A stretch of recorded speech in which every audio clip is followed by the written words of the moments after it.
الرجيم بسم الله الرحمن الرحيم يا أيها الذين آمنوا كتب عليكم الصيام كما كتب على الذين من قبلكم لعلكم تتقون۔ سورۃ البقرہ آیت نمبر 183۔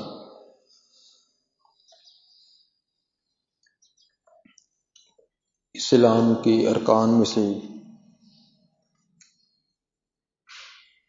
اتنے تختی را دے گی، اتنے پنگے نا اتنے تختی رکھو، سونے کو خراب کر دو، ان تختی کہندے نے۔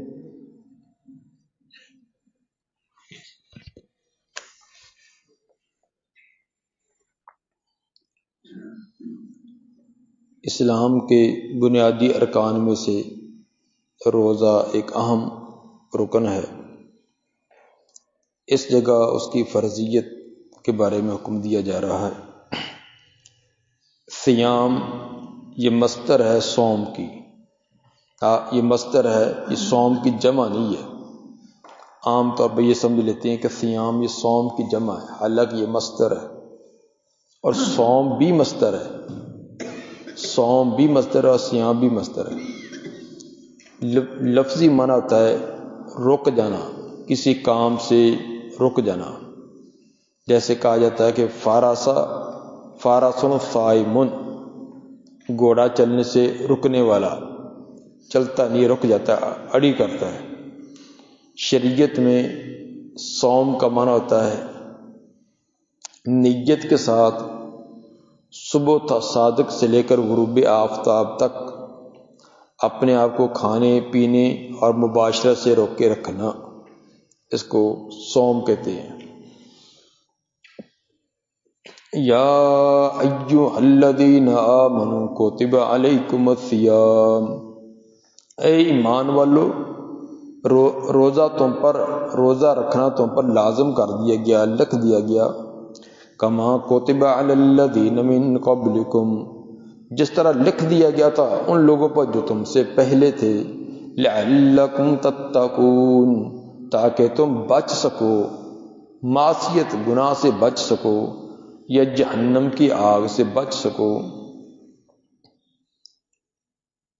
جب روزہ وقتی حرام کردہ سے بچائے گا تو دائمی حرام سے بھی بچائے گا۔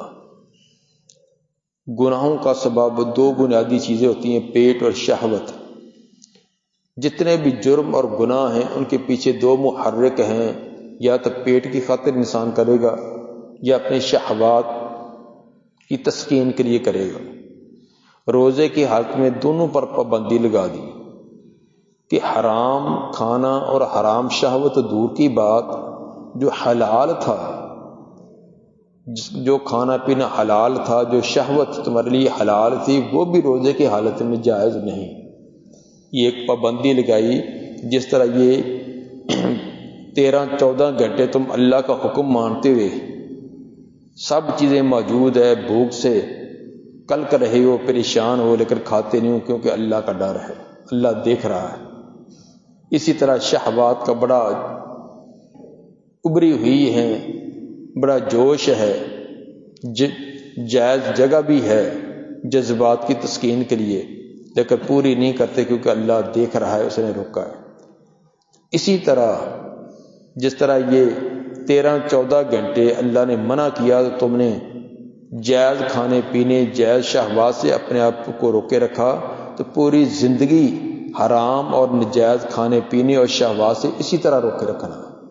یہ گویا کہ ایک تربیت اور ٹریننگ ہوتی ہے۔ تقوی لعلکم تتقون، اس کا روزہ رکھنے کی حکمت بیان کی۔ تقوی کسے کہتے ہیں؟ اس کی بہترین تعریف تو وہ ہے جو حضرت عمر رضی اللہ تعالیٰ عنہ نے حضرت ابی بن کعب سے پوچھی۔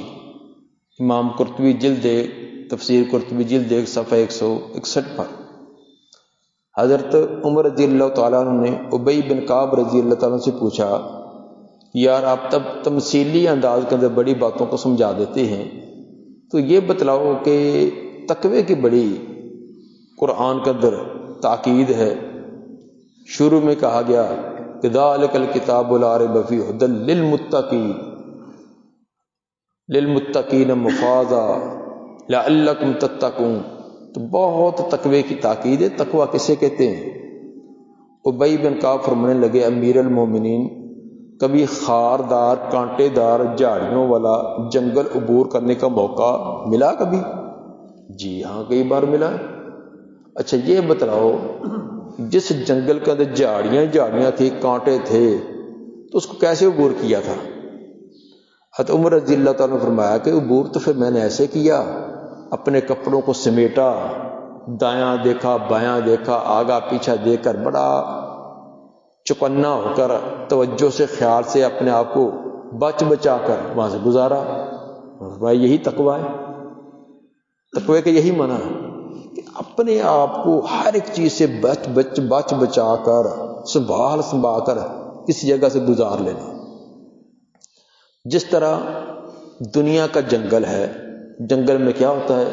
کانٹے بھی ہوتے ہیں، جھاڑیاں بھی ہوتی ہیں، اور موذی جانور سانپ بچھو بھی ہوتے ہیں، درندے شیر بھیڑیا درندے بھی ہوتے ہیں، کھڈے بھی ہوتے ہیں، پتھر بھی پڑے ہوتے ہیں۔ تو عقل مند سمجھدار مسافر کیسے عبور کرتا ہے؟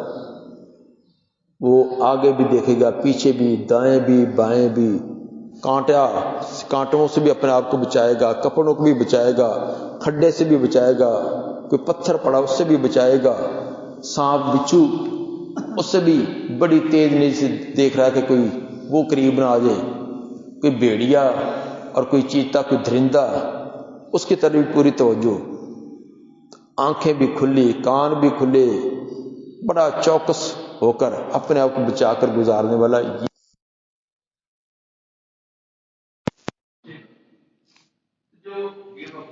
نہ دایاں دیکھے نہ بایاں دیکھے، ناک کی لکیر، اس کو چلنا ہی آتا، بس اور کچھ نہیں۔ اس کی شام جب وہ جنگل کا اس کی زندگی کی شام ہو جائے گی۔ جس طرح یہ دنیا کا جنگل ہے، اس طرح انسان کی زندگی کا بھی ایک جنگل ہے۔ دنیا کا جنگل جیسے عبور کیا جاتا ہے، زندگی کا جنگل بھی ایسے عبور کرنا۔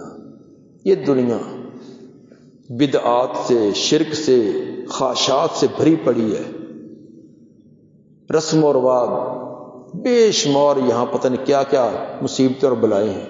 ان تمام سے اپنے آپ کو بچا کر گزار لینا، یہ ہے کامیابی۔ لعلکم تتقون، یا تاکہ تم ڈر جاؤ، بچ جاؤ۔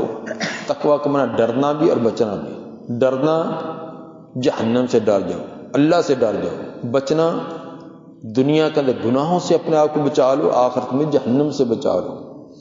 ایام معدودات، دن ہیں گنتی کے۔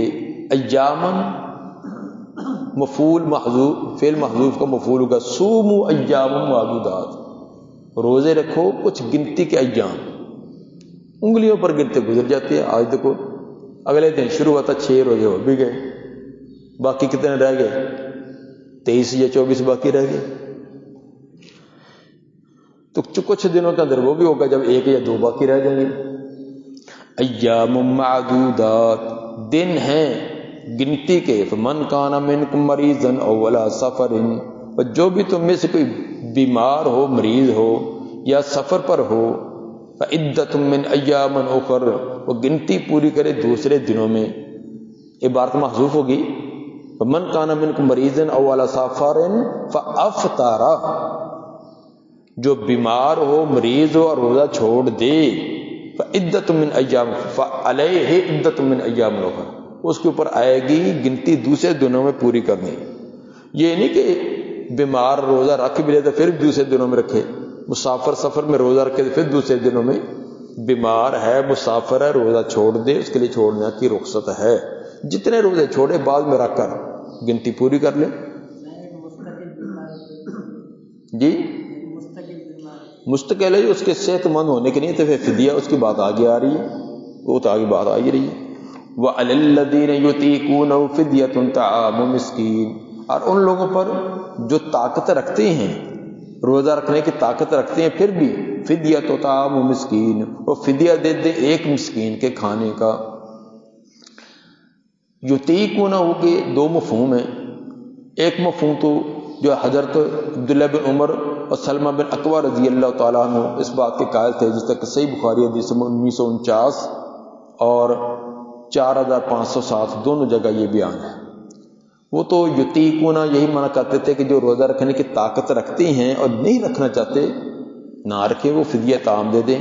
لیکن یہ حکم تھا ابتدا میں، ابتدا میں یہ حکم تھا کہ جو روزہ نہیں رکھنا چاہتے تو ایک مسکین کو کھانا کھلا کر فدیہ دے دیں تو وہ روزہ نہ رکھے، اس کا وہ کفارہ بن جائے گا۔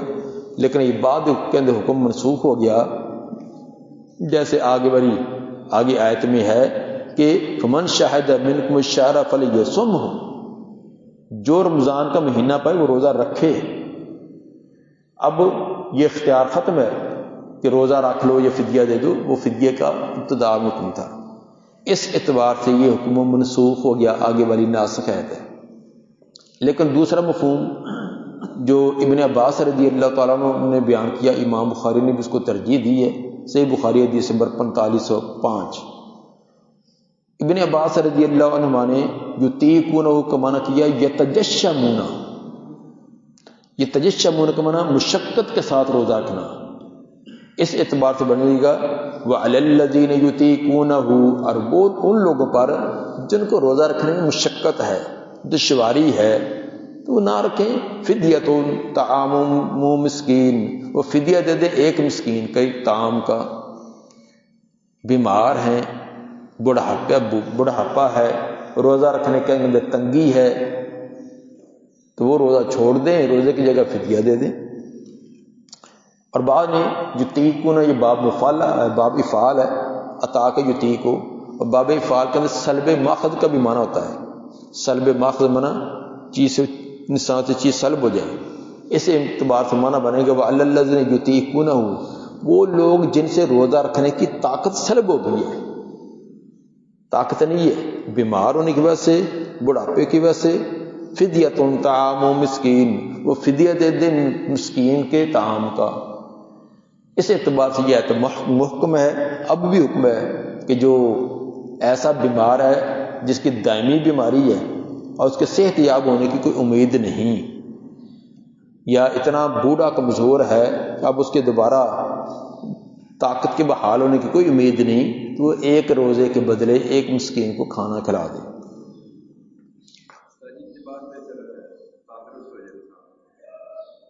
جب اس نے دے دیا، لیکن بیماری ہوئی ایسی کہ اس کی کوئی امید نہیں تھی، تو اس نے فدیہ دے دیا، بس اس کا ہو گیا، اب روزے نہ بھی رکھے۔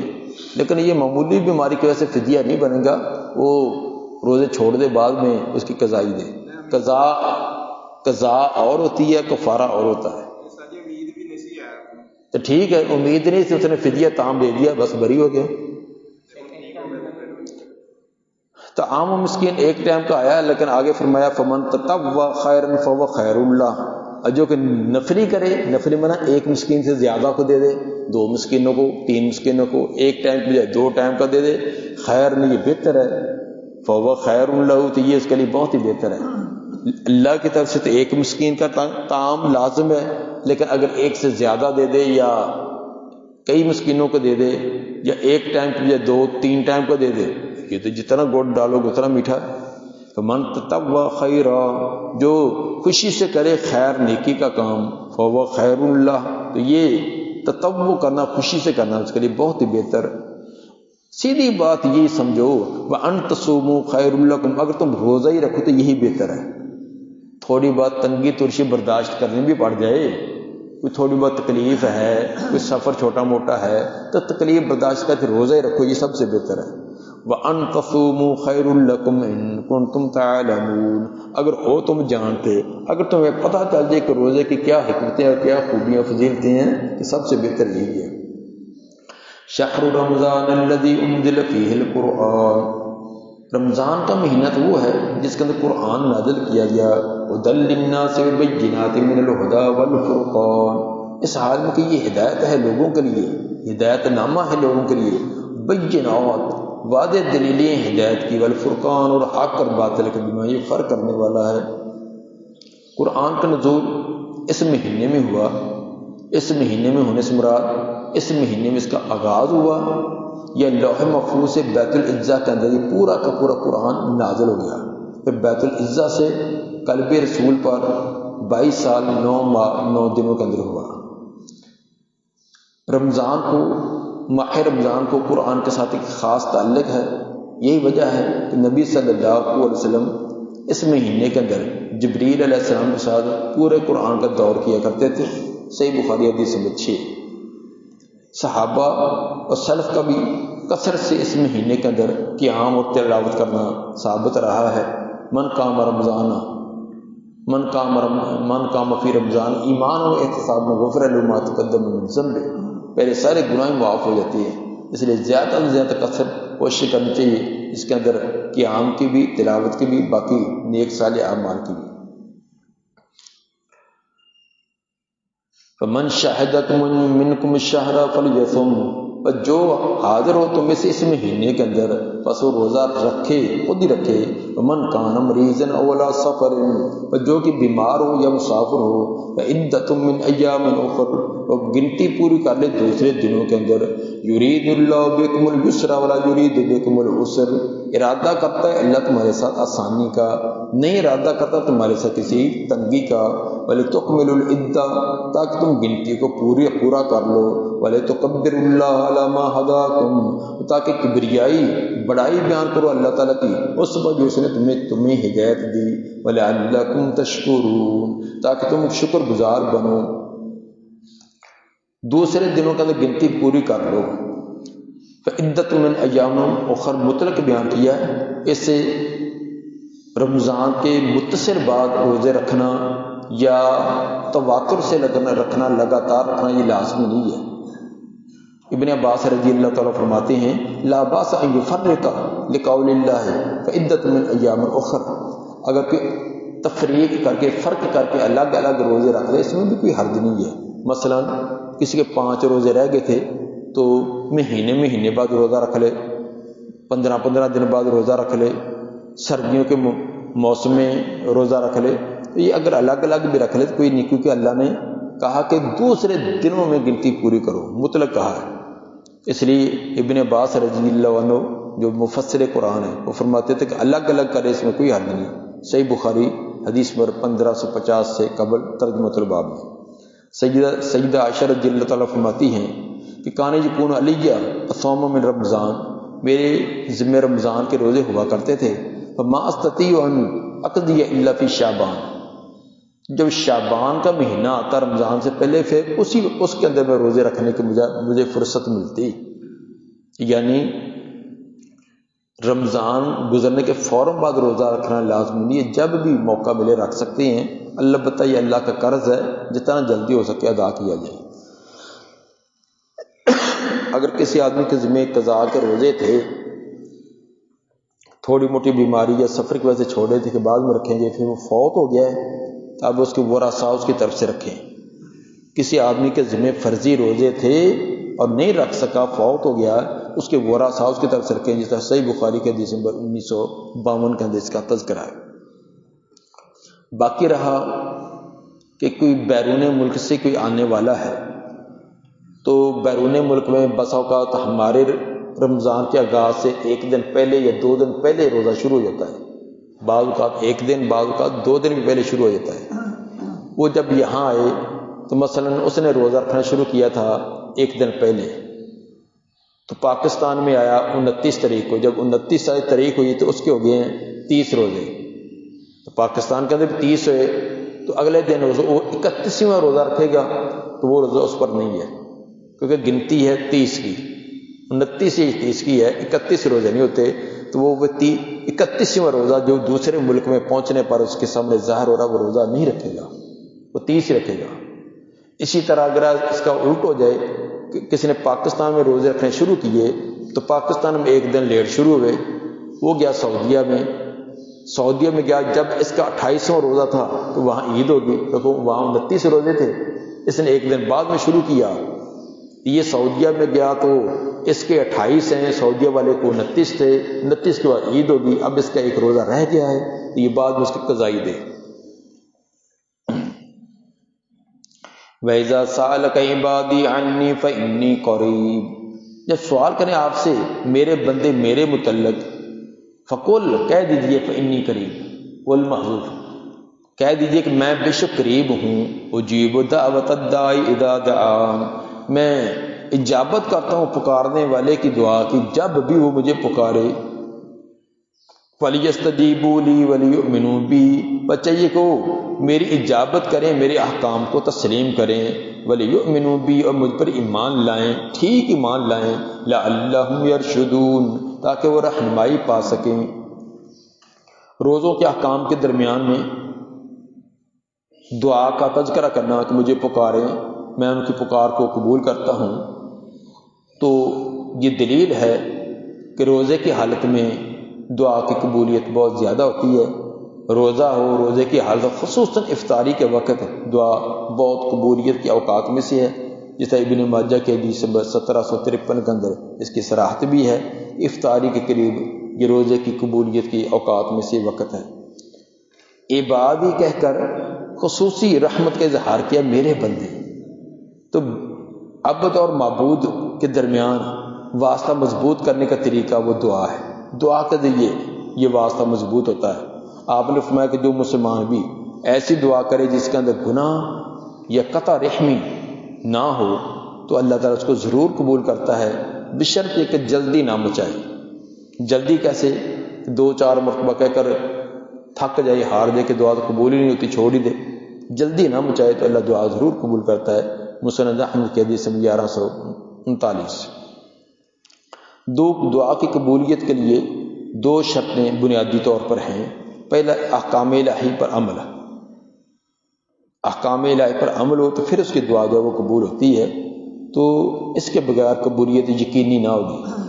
جیسے صحیح مسلم کی روایت، ایک لمبا سفر کرنے والا لمبا سفر کر کے آتا ہے، اجڑی حالت ہے، بار بکھرے ہیں، کپڑے پھٹے پرانے ہیں، ہاتھ اٹھا کر یا ربے کی ندائیں لگاتا ہے، لیکن اس کی دعا قبول نہیں۔ کیوں؟ اس کا کھانا حرام کا، پینا حرام کا، پہننا حرام کا، انا یستجاب لہو، ایسے بد نصیب کی دعا کیسے قبول ہو؟ صحیح مسلم کی حدیث نمبر 1015۔ تو ثابت ہوا کہ احکام الہی، عقل حلال ہونا، اللہ کے احکام کی اتباع کرنا، یہ دعا کی قبولیت کے لیے بنیادی چیز ہے۔ دوسرا، اللہ پر ایمان اور یقین محکم ہو، پورا صحیح ایمان اور صحیح عقیدہ ہو۔ آپ نے فرمایا کہ ہر ایک کی دعا قبول ہو جاتی جب تک وہ گناہ قطع رحمی کی نہ کرے اور جلدی نہ کرے، جس طرح کہ ابھی روایت بتلائی صحیح مسلم کے حدیث نمبر 2735 میں، کہ قطع رحمی کی نہ ہو، گناہ کی نہ ہو اور جلد بازی نہ کرے تو دعا اس کے ضرور قبول ہوتی ہے۔ فَلْيَسْتَجِيبُوا لِي، میری اجابت کریں، میرے احکام کو تسلیم کریں، وَلْيُؤْمِنُوا بِي اور مجھ پر ایمان لائیں، لَعَلَّهُمْ يَرْشُدُونَ تاکہ وہ رہنمائی پالیں۔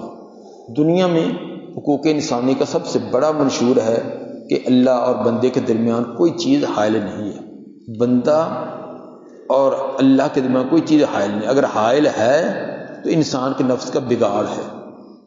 اللہ اور بندے کے درمیان اگر کوئی چیز رکاوٹ بنتی ہے تو انسان کے اپنے نفس کا بگاڑ ہے، گناہ کی آمیزش ہے، اور انسان کے نفس کی خباثتیں ہیں وہ حائل ہو جاتی ہیں۔ ورنہ اگر وہ نہیں ہے تو اللہ کے درمیان بندے کے درمیان کوئی رکاوٹ نہیں ہوتی۔ ان خرابیوں کو ختم کر کے انسان آئے تو خالق کے درمیان کسی واسطے کے لانے کی ضرورت نہیں، کسی واسطے وسیلے کی ضرورت نہیں، ڈائریکٹ اللہ تعالیٰ ہر ایک کی بات سنتا ہے۔ جیسے علامہ اقبال نے کہا نا، کیوں خالق و مخلوق میں حائل رہیں پردے، پیرانے کلیسا کو کلیسا سے اٹھا دو۔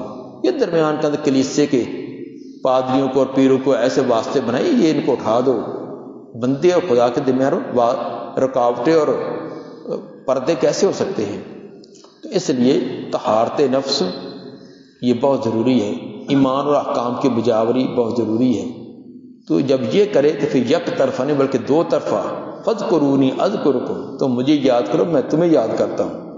تو اگر بندہ ایک بلشت آئے تو اللہ ایک بازو آتا ہے، انسان چل کر آئے تو اللہ دوڑ کر بندے کے پاس آتا ہے۔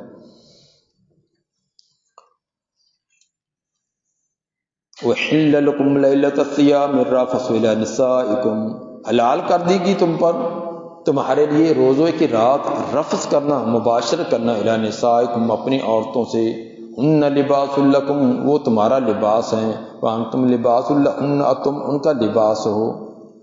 ابن عباس رضی اللہ عنہ فرماتے ہیں کہ نبی صلی اللہ علیہ وسلم کے زمانہ مبارک میں عشاء کی نماز پڑھ لینے پارا، عشاء کی نماز کے بعد کھانا پینا مباشرت یا ساری چیزیں حرام ہو جاتی تھی۔ اگلے دن سورج غروب ہونے تک کھانا پینا منع، سب کچھ منع ہو جاتا تھا۔ جب یہ آیت نازل ہوئی تو اس وقت عشاء کے بعد بھی کھانا پینا مباشرت جائز ہوئی، صبح صادق سے پہلے تک سب کر سکتے ہیں۔ ابو داؤد کی حدیث نمبر 2313۔ قیس بن صارمہ رضی اللہ تعالیٰ عنہ دن بھر محنت مزدوری کرتے آئے، شام کو آئے، کھانے کے لیے گھر کچھ نہیں تھا، بیوی ہمسایوں سے کچھ لینے کے لیے گئی، جب واپس آئے تو جسم تھکا ہوا چور ہوا تھا، تو تھوڑا سا سستانے کے لیے لیٹے ہوتے، لیٹے نیند آ گئی۔ تو جب آئے تو اب نیند آنے کے بعد وہ کھا نہیں سکتے تھے، پھر اسی طرح بغیر کھائے پیے آگے روزہ رکھا۔ جب اگلا دن ہو تو غشی بھوک سے غشی پڑی اور نڈال ہو کے گر پڑے، اس وقت یہ آیت نازل ہوئی، احل لکم لیلۃ الصیام الرفث الی نسائکم ہن لباس لکم وانتم لباس لہن۔ صحیح بخاری کی حدیث نمبر 1915 اور ابو داؤد کی 2314۔ عالم اللہ انکم کنتم تختانون، اللہ نے جان لیا تو بے شک تم خیانتیں کرنے والے تھے اپنے نفسوں میں۔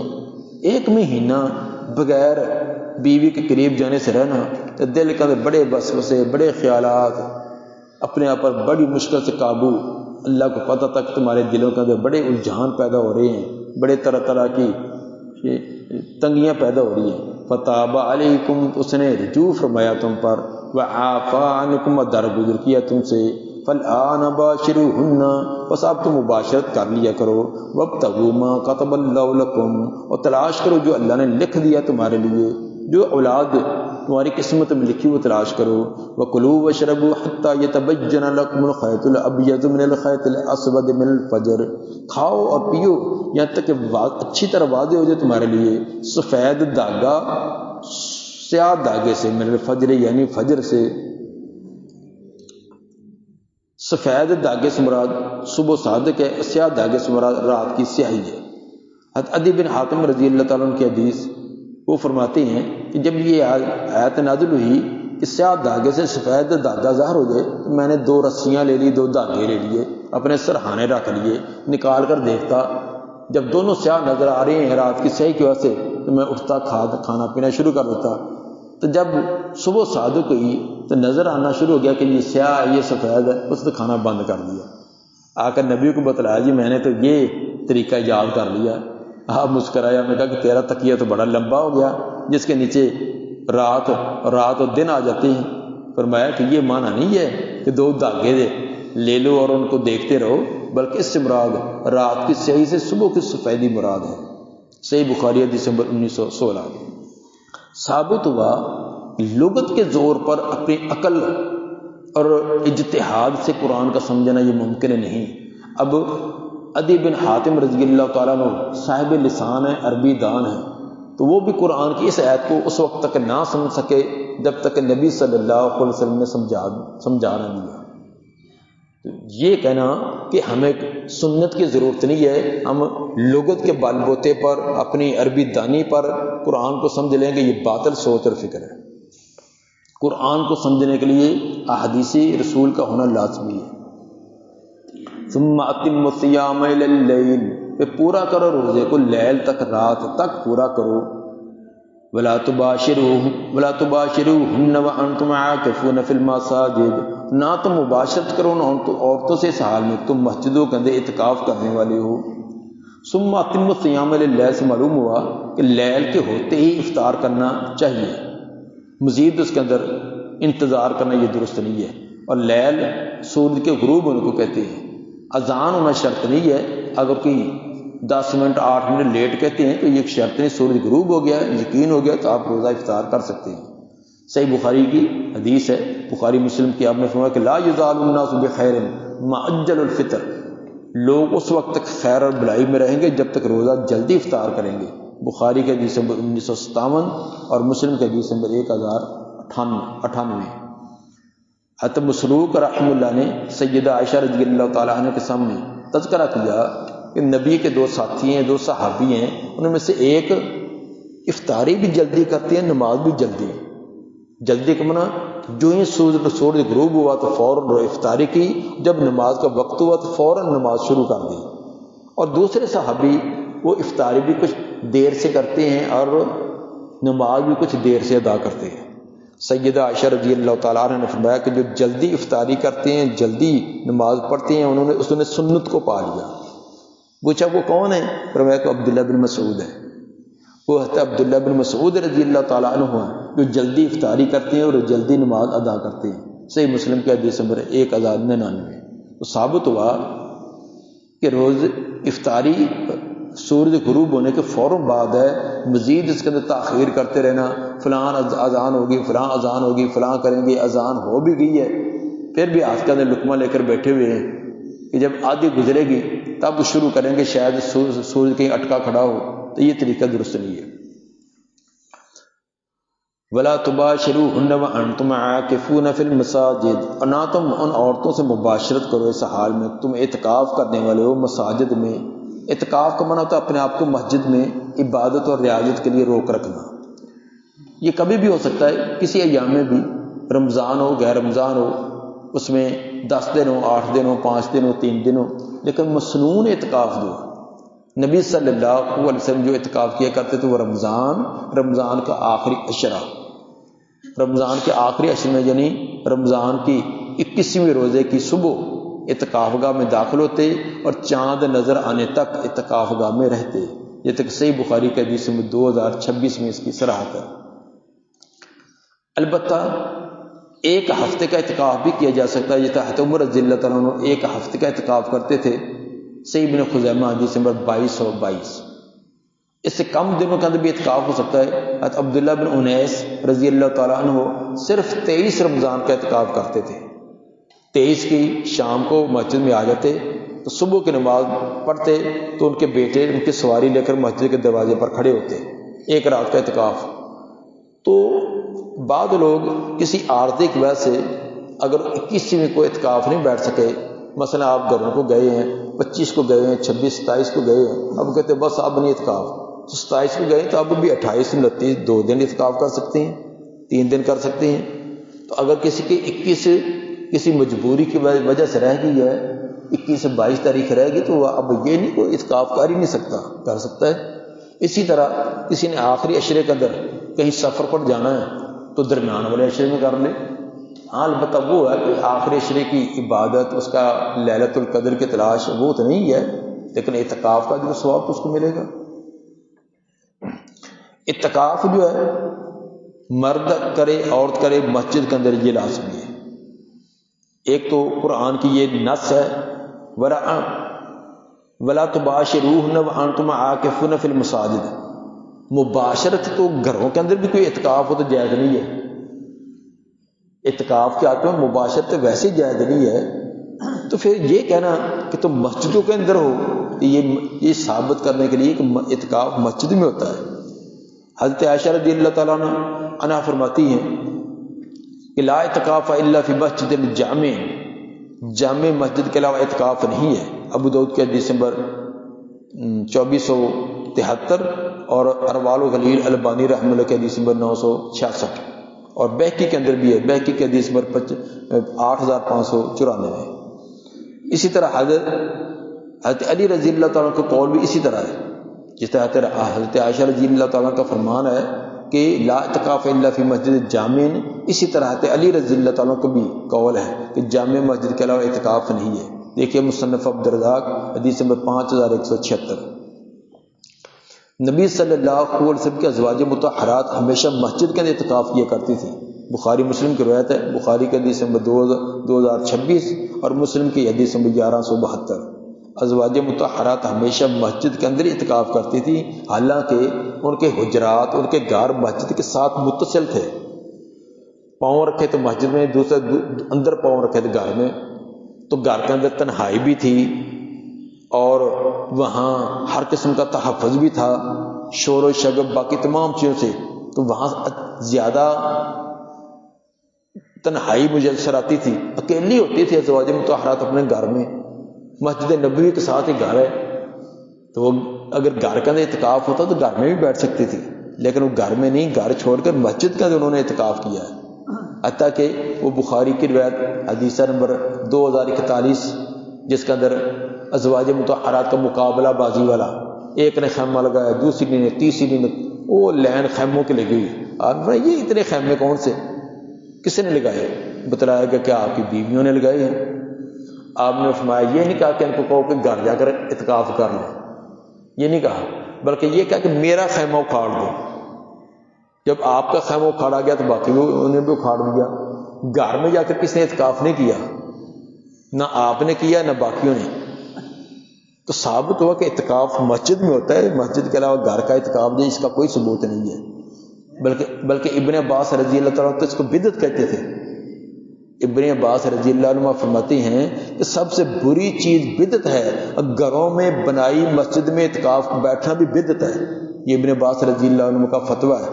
دیکھیے سنن کبریٰ للبیہقی حدیث نمبر 8573 8573 سے بہقی کی روایت ہے کہ ابن عباس فرماتے ہیں کہ سب سے بری چیز بدعت ہے، گھروں میں بنائی ہوئی جو مسجد ہوتی ہے وہاں اعتکاف بیٹھنا یہ بدعت ہے۔ اس لیے یہ کہنا کہ عورتیں اپنے گھر میں اعتکاف بیٹھے، مرد یا وہ مسجد میں بیٹھیں، یہ کوئی ثبوت نہیں ہے۔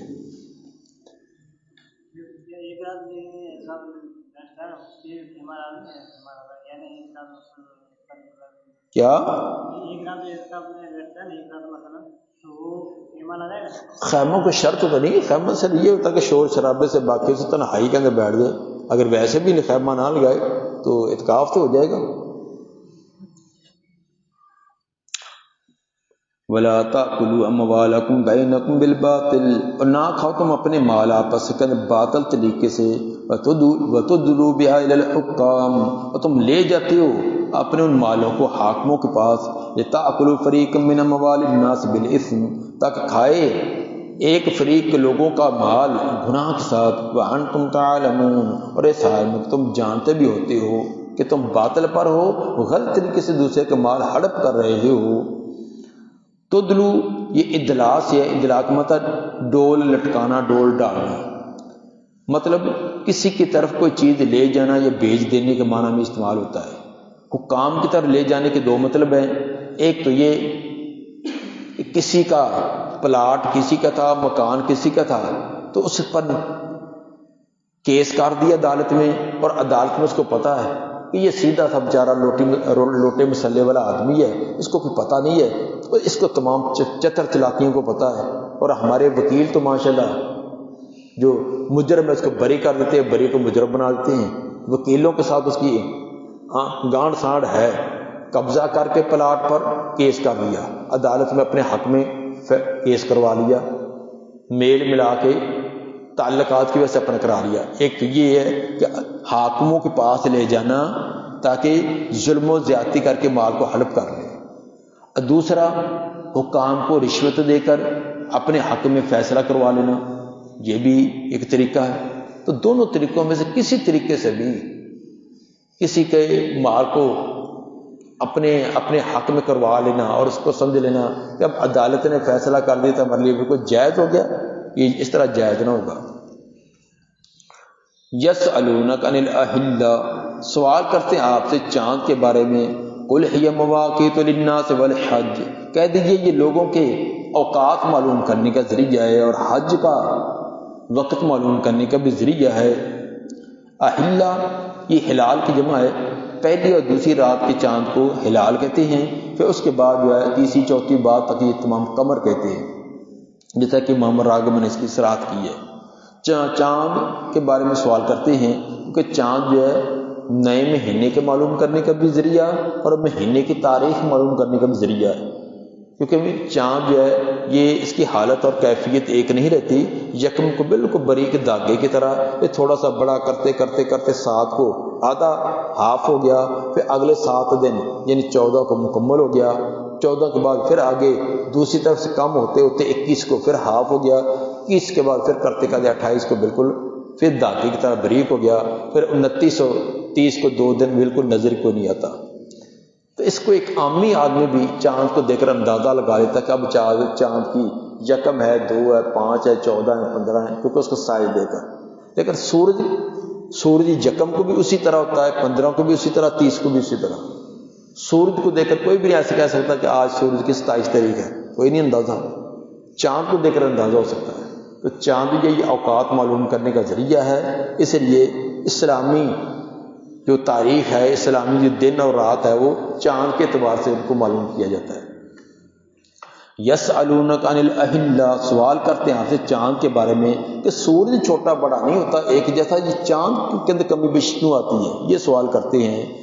قل ہی مواقیت للناس والحج، کہہ دیجیے یہ لوگوں کے اوقات معلوم کرنے کا ذریعہ بھی اور حج کے وقت معلوم کرنے کا بھی ذریعہ۔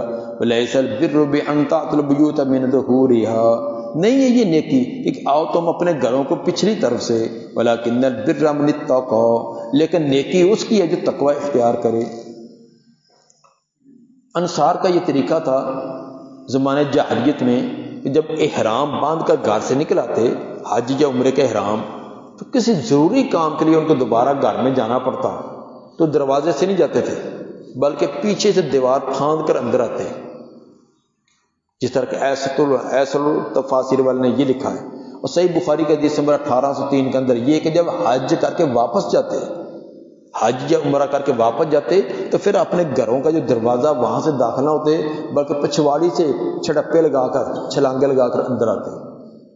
عقیدہ نظریہ یہ تھا کہ اس دروازے سے جب ہم نکل کر گئے تھے گناہگار سیاہکار تھے، تو اس وقت اس دروازے سے گئے تھے تو اب ہم بالکل پاک صاف ہو گئے، اگر اسی دروازے سے داخل ہوں گے تو وہ گناہ پھر ہمیں چمٹ جائیں گے، ہم تو پاک اور کر رہے ہیں، اب اس دروازے سے داخل نہیں ہوا، پیچھے سے چھلانگ لگا کر آئیں گے، تو 10 منٹ اندر چھلانگ لگا کر بیٹھے تھے، پھر اسی دروازے سے پھر استعمال کرتے ہیں۔ یہ زمانہ جاہلیت کے رسمیں عقیدے بے تکے ہوتے ہیں۔ تو آتے وقت پیچھے سے، جب تھوڑی دیر کے بعد پھر آنا جانا، پھر وہی دروازہ استعمال۔ کس کا؟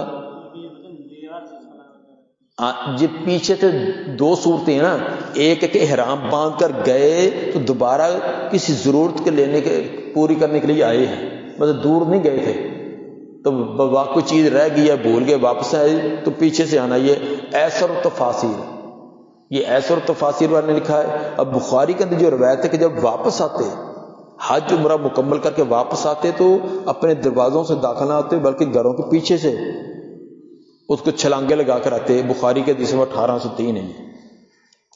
دونوں صورتوں، دونوں طرح کے ان کے عمل تھے کہ احرام باندھ کے فوراً بعد دوبارہ گھر میں آنا یا پورا حج عمرہ کر کے آنا تو دروازے سے داخل نہ ہوتے، یہ ان کے ایسے ہی اپنی طرف سے بنائی چیزیں۔ ہمارے معاشرے کے اندر بھی کچھ ایسی ہیں جن کو کوئی ثبوت نہیں ہے کتاب و سنت کے اندر، اپنی طرف سے ان کو ادب، ان کو احترام، ان کو فلاں بنایا ہوا ہے۔ اس سے زیادہ جرم غلطیاں کریں تو ان کو کوئی پرواہ نہیں، لیکن اپنی طرف سے بنائے مصنوعی چیزیں ان کے بڑا خیال کرتے ہیں۔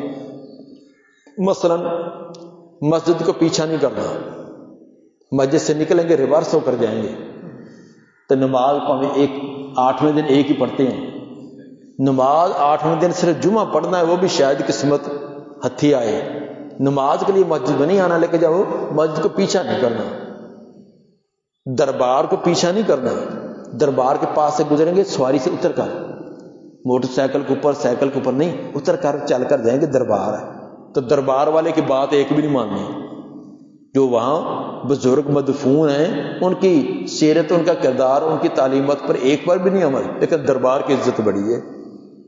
قرآن خدا نہ خواستہ نیچے گر جائے، وہ 3 پاؤ دانے دے، 3 پاؤ دانے جو ہے وہ صدقہ کرنا ہے کہ وہ قرآن نیچے گر گیا، تو قرآن کی بات ایک بھی نہیں ماننی، نیچے گر جائے تو بڑا عزت احترام، چومیں گے، چاٹیں گے، سینے سے لگائیں گے، پھر اس کا کوئی فدیہ دیں گے، لیکن عمل کسی ایک بات پر بھی نہیں۔ یعنی اپنی طرف سے یہ بنائے ہوئے، بیت اللہ کی طرف منہ کر کے نماز نہیں پڑھنی، اگر کوئی بیت اللہ کی طرف پیر کر کے بیٹھ جائے، ہوئی توبہ توبہ توبہ توبہ، ایڈی بے ادبی، بیت اللہ شریف نے پیر کر چھڈے تو تو سارا کچھ کیتی پھرے گا، ہیں جی ہاں۔ یعنی عجیب لوگوں نے یہ اپنی طرف سے یہ ادب اور فلاں چیزیں بنا رکھی۔ اسی طرح ان لوگوں نے بھی بنائی تھی کہ گھروں سے داخل نہیں ہونا، پیچھے سے چھلانگے لگا کر آئیں گے تو 5 منٹ بعد پھر اسی دروازے سے آ رہے ہیں جا رہے ہیں۔ وَلَيْسَ الْبِرُّ بِأَن تَأْتُوا الْبُيُوتَ مِنْ ظُهُورِهَا، نہیں ہے نیکی کہ آؤ تم گھروں کو ان کی پیچھے کی طرف سے، وَلَكِنَّ الْبِرَّ مَنِ اتَّقَى، لیکن نیکی، وَلَكِنَّ الْبِرَّ بِرُّ مَنِ اتَّقَى، لیکن نیکی اس کی ہے جو تقوی اختیار کرے۔ وَأْتُوا الْبُيُوتَ مِنْ أَبْوَابِهَا، آؤ تم گھروں کو اپنے دروازوں سے آیا کرو، سیدھی بات۔ وَاتَّقُوا اللَّهَ لَعَلَّكُمْ تُفْلِحُونَ، وَقَاتِلُوا فِي سَبِيلِ اللَّهِ الَّذِينَ يُقَاتِلُونَكُمْ، اور قتال کرو اللہ کے راستہ میں ان لوگوں سے جو تم سے قتال کرتے ہیں۔ وَلَا تَعْتَدُوا، لیکن زیادتی نہیں کرنی۔ زیادتی کیسے؟ مسلح کرنا، بچوں اور عورتوں کو اور بوڑھوں کو قتل کرنا، بلا وجہ املاک کو جلانا، یا وہ تمہیں کچھ نہیں کہتے ہیں غیر مسلم، تمہارے تمام اصول و قانون تمہاری ریاست کے قانون کے مطابق کرتے، پھر بھی ان کو قتل کرنا ہے، ایسے زیادتی نہ کرو۔ وَلَا تَعْتَدُوا، اور زیادتی نہ کرو۔ إِنَّ اللَّهَ لَا يُحِبُّ الْمُعْتَدِينَ، بے شک اللہ نہیں پسند کرتا حد سے بڑھنے والوں کو۔ وَاقْتُلُوهُمْ حَيْثُ ثَقِفْتُمُوهُمْ، قتل کرو ان کو جہاں بھی وہ تم ان کو پاؤ۔ وَأَخْرِجُوهُمْ مِنْ حَيْثُ أَخْرَجُوكُمْ، اور نکالو ان کو جہاں سے انہوں نے تم کو نکالا ہے، جیسے انہوں نے تمہیں مکہ سے نکالا ان کو بھی نکال دو۔ وَالْفِتْنَةُ أَشَدُّ مِنَ الْقَتْلِ، اور فتنہ زیادہ سخت ہے قتل سے بھی۔ جب فتح مکہ ہوا تو 9 ہجری کے اندر نبی صلی اللہ علیہ وسلم نے حضرت ابوبکر صدیق رضی اللہ تعالیٰ کو امیر حج بنا کر بھیجا، اور سورہ توبہ کی آیات جن کے اندر یہ اعلان برات ہے وہ آیتیں دے کر بھیجا، اور مشرکین کو کے اندر ان کو اعلان کر دینا کہ آج کے بعد نہ کہ بیت اللہ میں آ سکتا ہے، نہ کہ برنا حالت کے اندر، نہ کہ مشرک بیت اللہ میں آ سکتا ہے، نہ کہ برنا حالت میں بیت اللہ کا طواف کرے گا۔ اور ساتھ یہ بھی اعلان کر دی کہ 4 مہینے ہیں، 4 مہینے تک اگر تم مسلمان ہو جاؤ تو ٹھیک، اگر نہیں تو یا چھوڑ کر نکل جاؤ، ورنہ مار کر تمہارا دھون نکال دیا جائے گا۔ 4 مہینے کی مدت تھی، یہ تھی۔ پھر ان کو قتل کرو، 4 مہینے کی مدت دے دی ہے سوچنے کی، غور و فکر کرنے کی، اگر نہیں اسلام کو قبول کریں گے وَاقْتُلُوهُمْ حَيْثُ ثَقِفْتُمُوهُمْ، پھر ان کو قتل کرو جہاں بھی تم ان کو پاؤ۔ وَأَخْرِجُوهُمْ مِنْ حَيْثُ أَخْرَجُوكُمْ، اور نکالو ان کو جہاں سے انہوں نے تم کو نکالا، جیسے انہوں نے تمہیں مکہ سے نکالا تھا پھر تم بھی ان کو نکال دو۔ وَالْفِتْنَةُ أَشَدُّ مِنَ الْقَتْلِ، اور فتنہ سے بعد شرک کا فتنہ زیادہ سخت ہے قتل سے بھی۔ کافروں کو قتل کرنا یہ ہے تو سخت کہ جان جاتی ہے، غیر مسلم ہے کہ جانیں تو قتل ہوتی ہیں نا، تو قتل کرنا یہ حکم سخت ہے، لیکن جس شرکی عقیدے کو اپنا کر دوسروں کو اس پر وہ مجبور کر رہے ہیں اور اہل توحید کو طرح طرح کی تنگیاں اور مصیبتیں پہنچا رہے ہیں، یہ اس سے بھی زیادہ سخت ہے۔ وَالْفِتْنَةُ أَشَدُّ مِنَ الْقَتْلِ، اور فتنہ زیادہ سخت ہے قتل سے بھی۔ امام طبری نے اس کا یہ بھی مفہوم بیان کیا ہے اسی کا، فرماتے ہیں کہ مسلمانوں کو جبراً برگزشتہ کر کے مشرک اور کافر بنا دینا اس سے زیادہ سخت ہے کہ وہ ایمان پر رہتے ہوئے قتل ہو جائے۔ مسلمانوں کو جبراً دھمکیاں دے کر، تکلیفیں دے کر ان کو شرک پر آمادہ کر دینا، کفر پر آمادہ کرنا، اس سے زیادہ بہتر ہے کہ وہ ایمان کی حالت میں شہید ہو جائیں، قتل ہو جائیں۔ یہ امام طبری نے یہ مفہوم بیان کیا۔ وَالْفِتْنَةُ أَشَدُّ مِنَ الْقَتْلِ، اور فتنہ، شرک والا فتنہ، کفر والا فتنہ یہ زیادہ سخت ہے قتل سے بھی۔ قتل ہونا یہ آسان ہے، لیکن شرک اور کفر کو اس کو قبول نہ کرنا۔ وَلَا تُقَاتِلُوا عِندَ الْمَسْجِدِ الْحَرَامِ، نہ تم قتال کرو ان کے سے مسجد حرام بیت اللہ کے پاس، حَتَّى يُقَاتِلُوكُمْ فِيهِ، یہاں تک وہ قتال کرے تم سے اس میں۔ فَإِنْ قَاتَلُوكُمْ، اگر وہ تم سے قتال کریں فَاقْتُلُوهُمْ، پھر تم بھی ان سے قتال کرو۔ كَذَلِكَ جَزَاءُ الْكَافِرِينَ، اسی طرح بدلہ ہے کافروں کا۔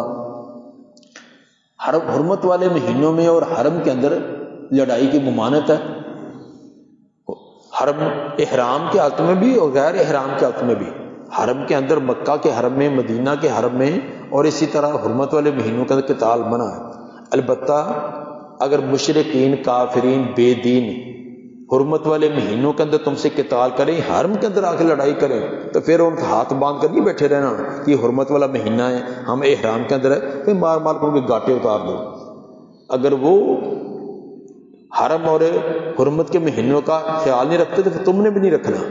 یہ نہیں کہ تم ہاتھ باندھ کر بیٹھے رہو کہ حرمت والے مہینے حرم ہے، اور وہ تمہارے مار مار کر ختم کر دیں۔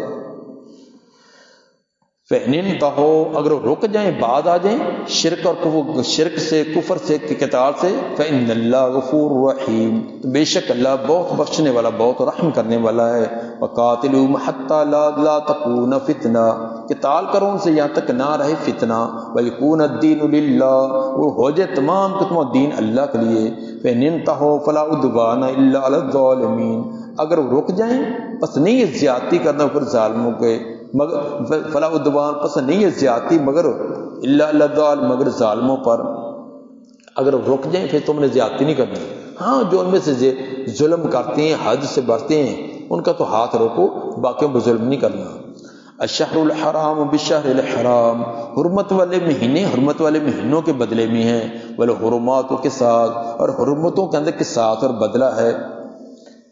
6 ہجری کے اندر حدیبیہ کے مقام پر جب صحابہ کرام گئے تو مشرکین نے آگے سے بیت اللہ کے اندر جانے سے روک دیا، تو 7 ہجری کے اندر عمرۃ القضاء کے لیے صحابہ کرام نکلے، تو ان کو اندیشہ تھا کہ اہل مکہ نے اگر لڑائی کی اور حرمت والے مہینے اور حرم کے اندر لڑائی کر لی، تو ان کو تو نہ ان حرمتوں کا خیال ہے نہ کسی اور کا، تو ہم کیا کریں گے۔ 7 ہجری کے اندر عمرۃ القضاء کے لیے جب نکلے تو مسلمانوں کو یہ رہ کر یہ خدشے ظاہر ہو رہے تھے کہ یہ نہ ہو کہ ہم احرام باندھ کر خالی ہاتھ جائیں تو وہ آگے سے ہم پر یلغار کر کے حملہ کر دیں، اگر انہوں نے حملہ کر دیا تو پھر کیا کریں گے۔ اس پر یہ آیت نازل ہوئی، الشہر الحرام بالشہر الحرام، حرمت والے مہینے حرمت والے مہینوں کے بدلے۔ کیا معنی؟ حرمت والے مہینوں کی حرمت کا لحاظ رکھنا کفار کے لحاظ سے ہے، اگر وہ لحاظ کرتے ہیں تو تم بھی کرو، اگر وہ لحاظ نہیں کرتے پھر تم نے بھی نہیں کرنا، پھر تم نے بھی اپنی پوری کارروائی کرنی ہوگی۔ والحرمات قصاص، اور حرمتوں کے اندر قصاص اور بدلہ ہے۔ فمن اعتدى علیکم فاعتدوا علیہ بمثل ما اعتدى علیکم، بس جو کہ زیادتی کرے تم پر تم پہ زیادتی کرو، اسی کی مثل جو انہوں نے کی ہے، جیسا انہوں نے کیا پھر اتنی تم بھی کر سکتے ہو۔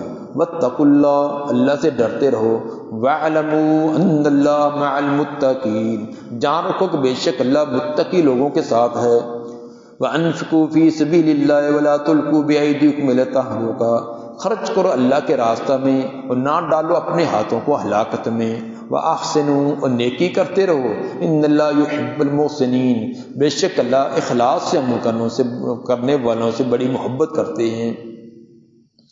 ولا تلقوا بایدیکم کے اندر با زائدہ، اور یہ مفعول بنے گا نہ ڈالو تم اپنے ہاتھوں کو ہلاکت میں۔ یہ گزشتہ آیت کا تتمہ ہے کہ جہاد میں خرچ کرو، اس میں کوتاہی کر کے اپنے آپ کو ہلاکت میں نہ ڈالو، کیونکہ اگر تم جہاد نہیں کرو گے، جہاد کے اندر خرچ نہیں کرو گے تو غیر مسلم تم پر غلبہ پا لیں گے، جب غلبہ پا لیں گے تو پھر تم مغلوب ہو کر رہو گے، اپنے آپ کو ہلاکت میں ڈال لیا۔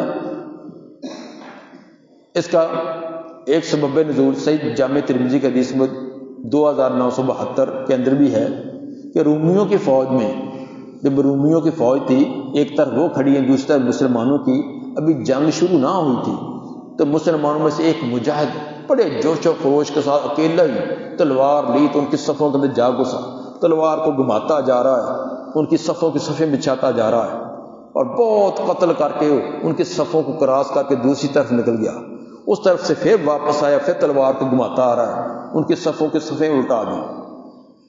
یہ دیکھ کر مسلمانوں میں سے کسی ایک نے کہہ دیا اس نے تو اپنے آپ کو ہلاکت میں ڈال لیا، اکیلا ہی اتنی بڑی فوج کے اندر جا گھسا تو موت ہی ہے نا۔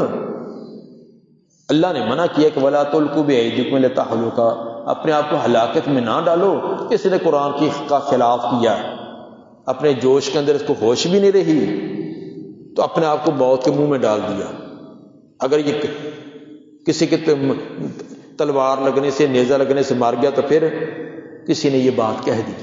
یہ بات سن لیا تو ابو ایوب انصاری رضی اللہ تعالیٰ نے، انہوں نے کہا کی کہہ رہے ہیں ابھی، ادھر آ میں تجھے بتلاؤں، تم اس بیچارے پر جس نے اتنی بہادری کے ساتھ اکیلی صفوں کو چیر دیا ہے، تم اس پر یہ فٹ کر رہے ہو؟ یہ آیت ہمارے بارے میں نازل ہوئی ہے، اس آیت کا مصداق کون ہے، اس کا مطلب کون ہے، یہ میں بتلاتا ہوں کیونکہ ہمارے بارے میں نازل ہوئی۔ وجہ یہ تھی کہ جب نبی صلی اللہ علیہ وسلم مدینہ میں آئے، ہم نے کھیتیاں چھوڑ دی، باغات چھوڑ دیے، کاروبار چھوڑ دیے، دن رات دین کی نصرت اور تائید کے لیے لگے ہوئے ہیں، کبھی جہاد کے لیے، کبھی دعوت و تبلیغ کے لیے، کبھی فلاں علاقے میں فلاں علاقے میں، نہ ہمیں اپنے باغات کا پتہ، نہ زمینوں کا، زمینیں بنجر ہو گئی، باغات اجڑ گئے۔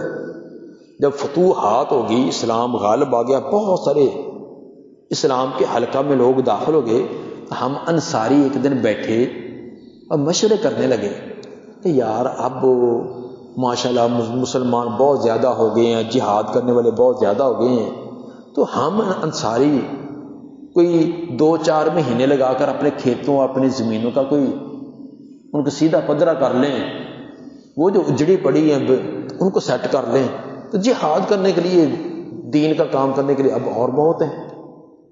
جب ہم نے یہ آپس کے اندر مشورہ کیا تو یہ آیت نازل ہوئی، وَأَنفِقُوا فِي سَبِيلِ اللَّهِ، اللہ کے راستے میں خرچ کرو، وَلَا تُلْقُوا بِأَيْدِيكُمْ إِلَى التَّهْلُكَةِ، اپنے ہاتھوں کو ہلاکت میں نہ ڈالو، جہاد کو چھوڑ کر اپنے زمینداری، اپنے باغات، اپنے کاروبار میں مشغول ہو کر جہاد کو چھوڑو گے، اپنے آپ کو ہلاکت میں ڈالنا ہے۔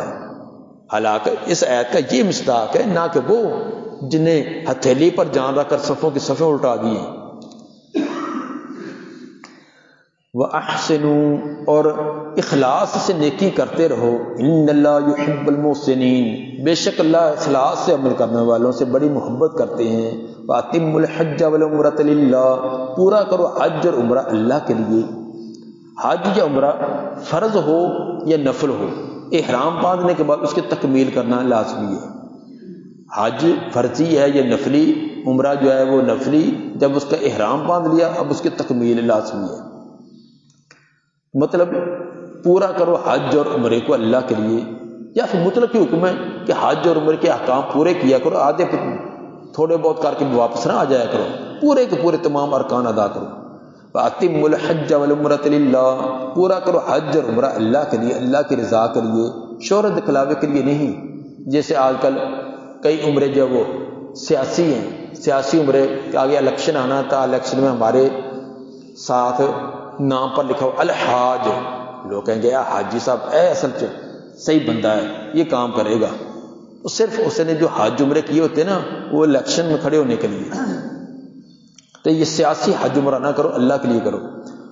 فَإِنْ أُحْصِرْتُمْ فَمَا اسْتَيْسَرَ مِنَ الْهَدْيِ، اگر تم روک دیے جاؤ اور جو بھی آسان ہو تم کو قربانی، تم احرام باندھ کر جا رہے تھے، روک دیے گئے، آگے سے پابندی لگا دی، تم بیت اللہ تک نہیں جا سکتے، بیمار ہو گئے، عارضہ پیش آ گیا، تمہارا کوئی جو پاسپورٹ تھا وہ گم ہو گیا، آگے وہ تمہیں جانے نہیں دیتے، کوئی مسئلہ بن گیا، احرام کھول دو اور قربانی آگے بھیج دو۔ فَمَسْتَيْسَرَ مِنَ الْهَدْيِ، جو بھی تمہیں قربانی میسر وہ کرو۔ وَلَا تَحْلِقُوا رُؤُوسَكُمْ، اور نہ منڈواؤ اپنے سروں کو، حَتَّى يَبْلُغَ الْهَدْيُ مَحِلَّهُ، یہاں تک پہنچے قربانی اپنے حلال ہونے کی جگہ۔ اس کا عطف وَلَا تَحْلِقُوا کا عطف پیچھے أَتِمُّوا الْحَجَّ وَالْعُمْرَةَ پر، حج عمرہ پورا کرو اور اپنے سروں کو نہ منڈواؤ۔ اگر احرام کو مشروع احرام باندھا تھا، کوئی عارضہ پیش آ گیا ہے تو قربانی کو آگے بھیج دو، جو حج کے لیے جا رہے ہیں، اور احرام کی حالت میں رہو، جب تمہیں یقین ہو جائے کہ ہماری قربانی حرم میں پہنچ کر ذبح ہو گئی ہے، اس وقت احرام کو کھول کر واپس آ جاؤ۔ اگر حج احرام باندھا مشروط حج باندھا ہے، مشروط یہ مثلا آدمی بیمار تھا یا ویسے اس کو خطرہ تھا شاید میں نہ پہنچ سکوں، تو اس نے یہ شرط کر لی تھی کہ یا اللہ اگر میں صحیح سلامت رہا، تندرست رہا، پھر تمہیں یہ حج عمرہ پورا کروں گا۔ اگر طبیعت نے ساتھ نہ دیا، کہ عارضہ پیش آ گیا، تو جہاں آ گیا میں وہیں کھول دوں گا۔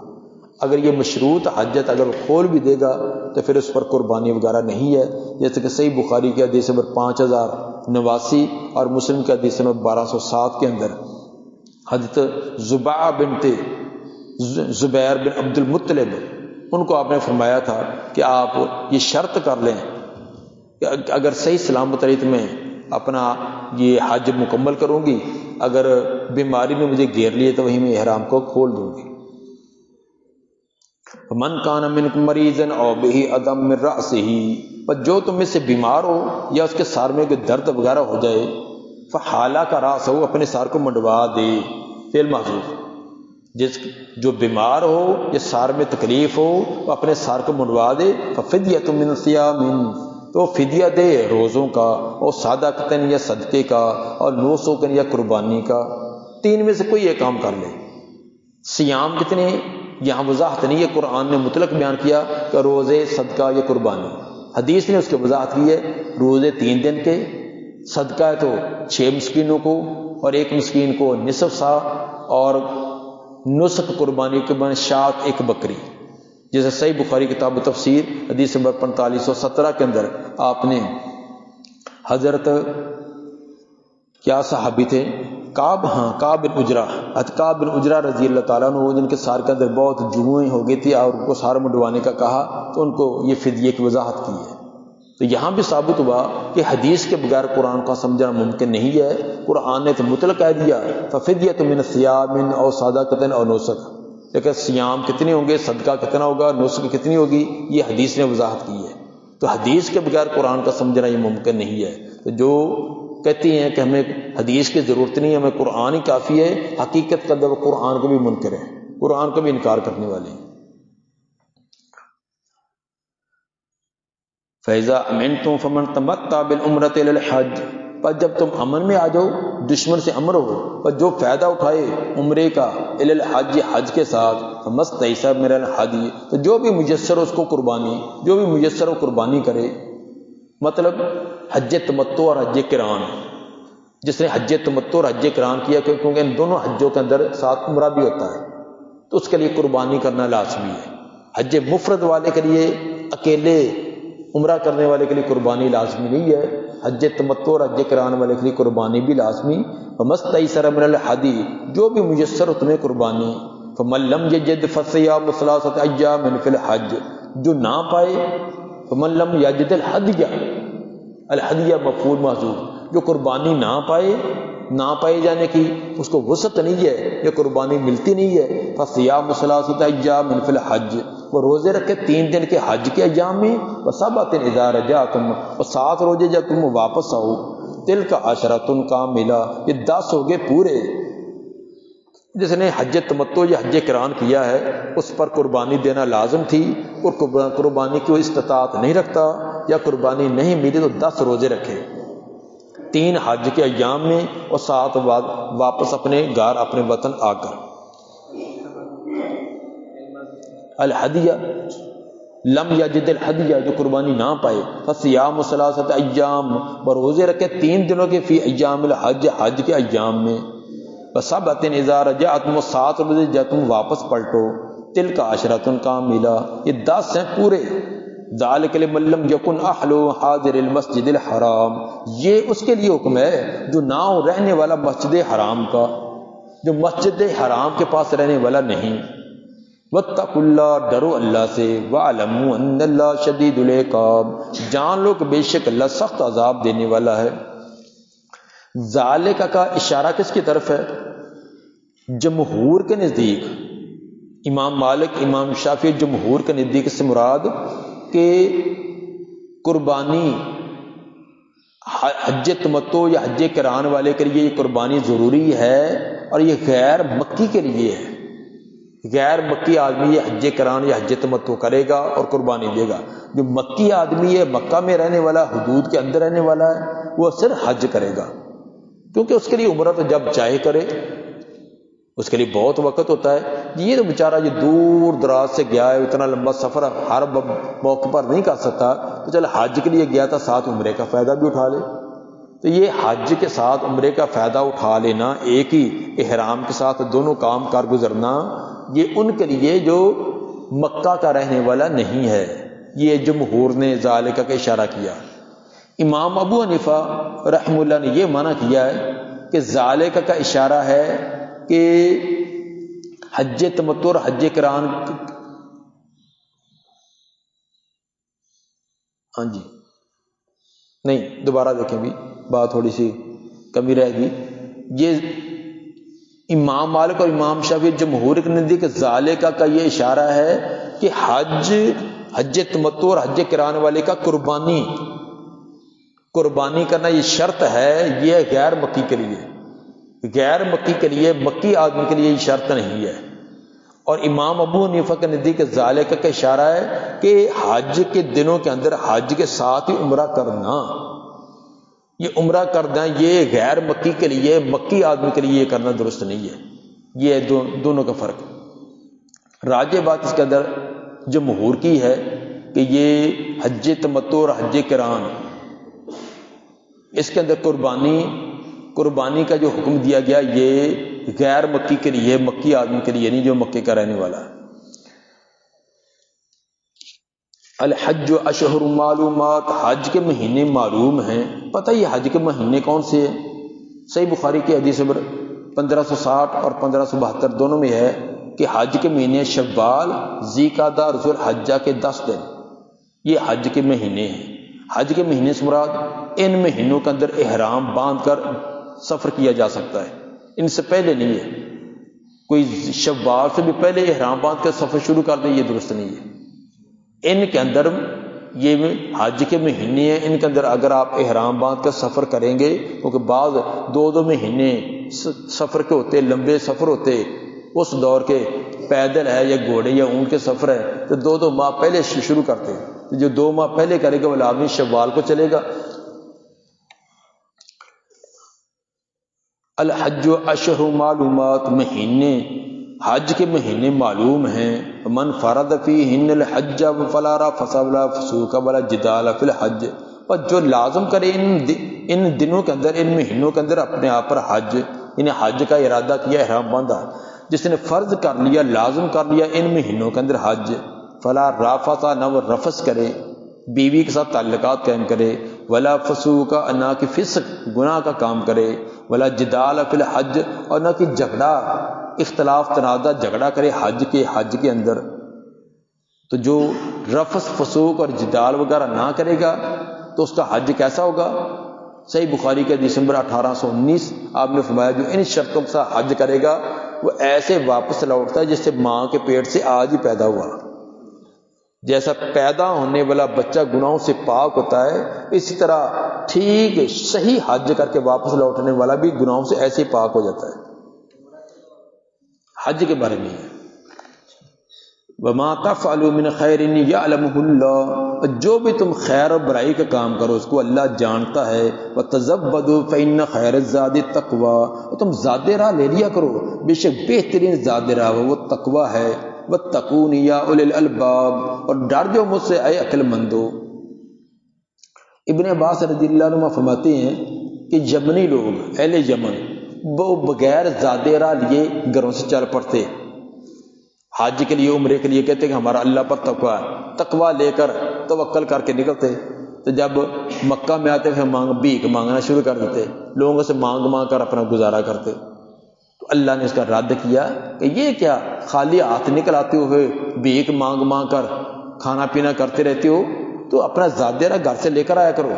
یہ بہترین تقویٰ یہی ہے، یہ تقویٰ نہیں ہے کہ خالی ہاتھ جانا، ہمارا اللہ پر توکل ہے، اللہ پر توکل ہے۔ تو یہ تقویٰ نہیں ہے، تقویٰ یہ ہے کہ اپنے اخراجات لے کر چلا کرو۔ تقویٰ کے 2 معنی ہوتے ہیں، ایک ہے تقویٰ کا معنی ہے بچنا، دوسرا ڈرنا۔ اگر بچنا مانا ہو تو فإن خیر الزاد التقویٰ، بہترین زاد راہ وہ ہے سوال سے بچنا، سوال لوگوں سے نہ کرنا، بھیک نہ مانگنا، خود اپنے اخراجات لے کر آنا، یہ بہترین یہ زاد راہ ہے۔ اگر تقویٰ کا معنی ڈرنا ہو تو بے شک بہترین زاد راہ وہ تقویٰ اللہ کا ڈر ہے، اور اللہ کے ڈر میں سے ہے کہ اپنے اسباب اور وسائل کا اختیار کرنا۔ وَاتَّقُونِ يَا أُولِي الْأَلْبَابِ، ڈرو مجھ سے اے عقل مندو۔ لَيْسَ عَلَيْكُمْ جُنَاحٌ أَن تَبْتَغُوا فَضْلًا مِّن رَّبِّكُمْ، نہیں تم پر کوئی گناہ یہ کہ تم تلاش کرو اللہ کا فضل، فضل سے مراد تجارت، تجارت و کاروبار کرو، یہ اگر تلاش کر رہو حج کے ایام میں تو کوئی گناہ نہیں ہے۔ ابن عباس رضی اللہ تعالیٰ فرماتے ہیں زمانہ جاہلیت کے اندر 3 قسم کے بڑے بازار لگتے تھے، عقاد، مجنہ اور ذوالمجاز۔ یہ 3 بڑے بازار تھے جہاں بہت دور دراز سے لوگ آتے، بڑے بڑے کاروبار خرید و فروختیں ہوتی۔ تو یہ ان میں سے بعض حج کے ایام میں آتے تھے۔ تو مسلمان جو پہلے زمانہ جاہلیت کے اندر چلو حج بھی کر لیں گے اور کاروبار بھی کریں گے، جب مسلمان ہوئے انہوں نے کہا کہ نہیں، یہ کاروبار کرنا درست نہیں ہے، اس میں تو نیت کے اندر فطور آتا ہے، ہم تو صرف اللہ کی رضا کے لیے حج کے لیے آئے ہیں، نہ کہ کاروبار کے لیے۔ تو اگر ہم نے کاروبار بھی ساتھ کیا تو شاید ہمارے حج میں فرق آئے گا۔ انہوں نے کاروبار ان بازاروں میں جا کر خرید و فروخت کرنا اپنے آپ کو روک لیا۔ ان کو کہا گیا کہ یہ کوئی قباحت نہیں ہے، تم حج کے لیے آئے ہو، عمرہ کے لیے آئے ہو تو وہاں کوئی کاروبار کر لو، یہاں سے کوئی چیز لے کر وہاں بیچ دیے، وہاں سے کوئی چیز لے کر اپنے وطن میں آگے ہو وہاں بیچ بھی دو تو کوئی حرج نہیں ہے۔ باقی انما الاعمال بالنیات، کس نیت سے گئے تو وہ تو اللہ جانتا ہی ہے۔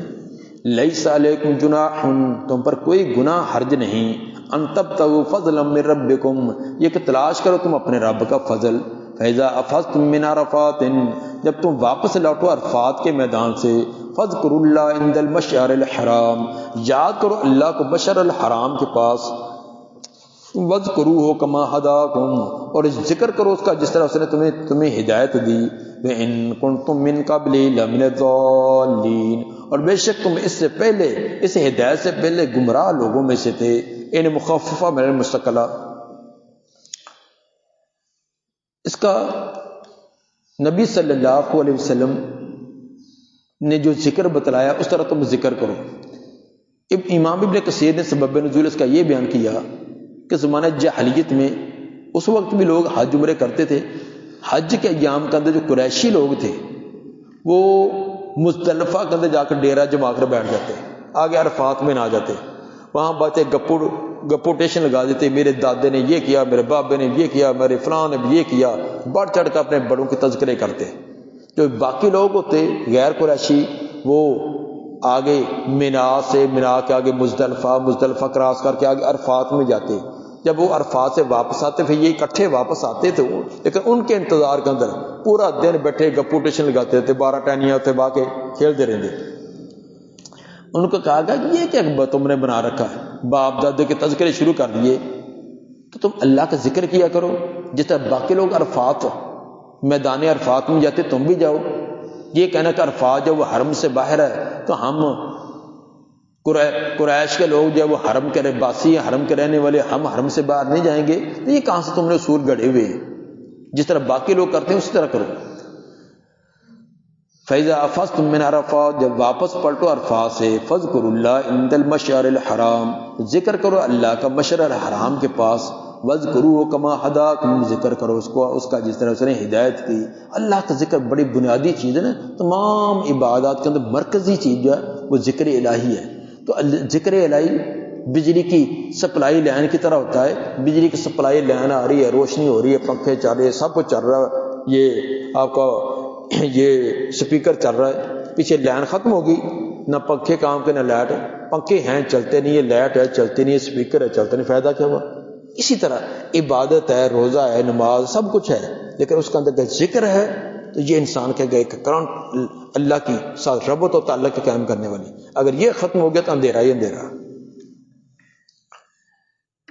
ثم افیضوا من حیث افاض الناس، پھر واپس ہو جہاں سے لوگ واپس آتے ہیں عرفات سے ہو کر، واستغفروا اللہ، اللہ سے استغفار کرو، ان اللہ غفور رحیم۔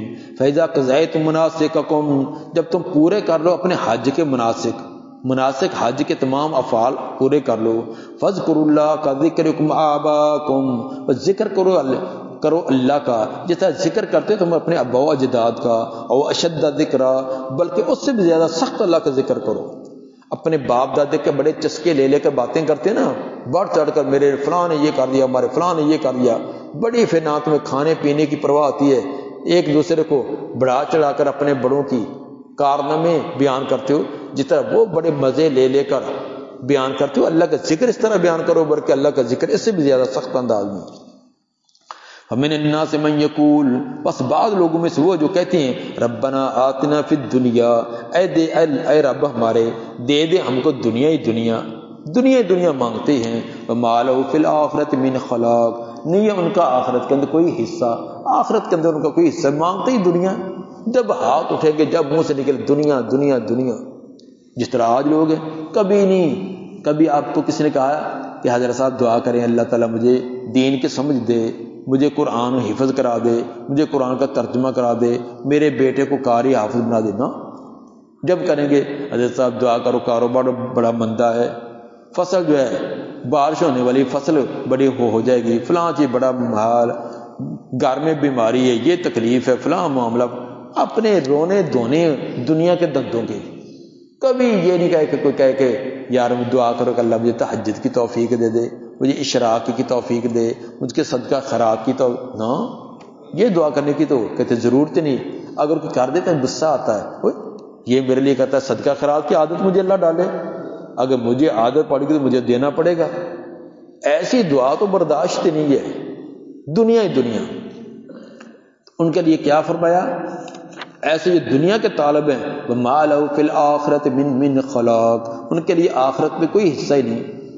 وَمِنْهُم مَّن يَقُولُ، اور ان لوگوں میں سے کچھ وہ بھی ہیں عقل مند سمجھدار، وہ بھی ہیں جو کہتے ہیں ربنا آتنا فی الدنیا حسنہ، اے رب ہمارے دنیا کے اندر بھی ہمیں اچھائی اور بلائی دے، وفی الآخرۃ حسنہ، اور آخرت کے اندر بھی حسن اچھائی اور بلائی دے، وقنا عذاب النار، اور ہمیں آگ کے عذاب سے بچا۔ تو دنیا کے ساتھ ساتھ آخرت بھی، تو یہ بھی نہیں ہے کہ دنیا کہے کہ ہمیں دنیا کی ضرورت نہیں ہے، آخرت دنیا ہوگی تو آخرت بنائیں گے نا، بہت سارے معاملات آخرت کے بنانے اور دنیا کے ساتھ ہیں۔ اگر انسان کو 24 گھنٹے ایک ٹائم کی شام کی روٹی کا ہی فکر ہو کہ رات کو بچوں کو کھلانا کہاں سے، تو وہ کیا کرے گا؟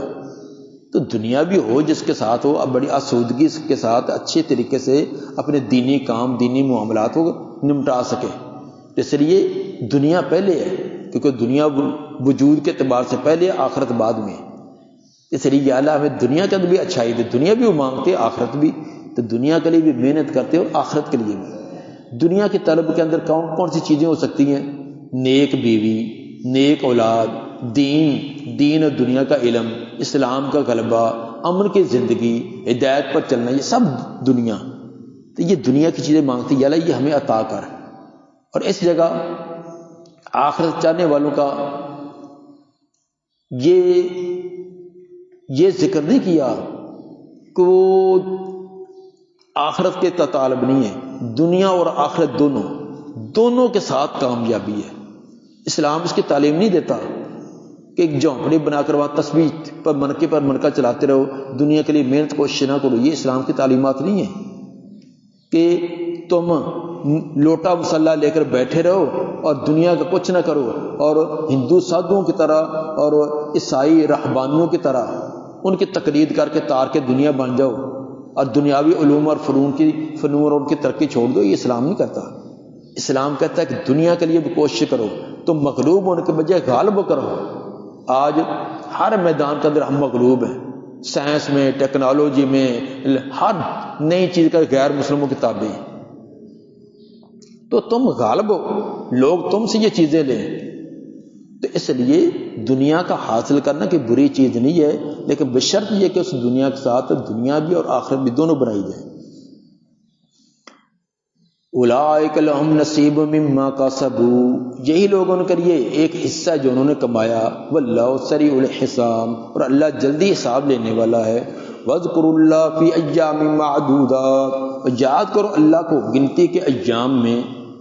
گنتی کے ایام سے مراد ابن عباس رضی اللہ عنہ فرماتے ہیں ایام تشریق، 11، 12، 13 ذوالحجہ۔ یاد کرو اللہ کو، خصوصی طور پر اللہ کا ذکر کرو گنتی کے ایام میں۔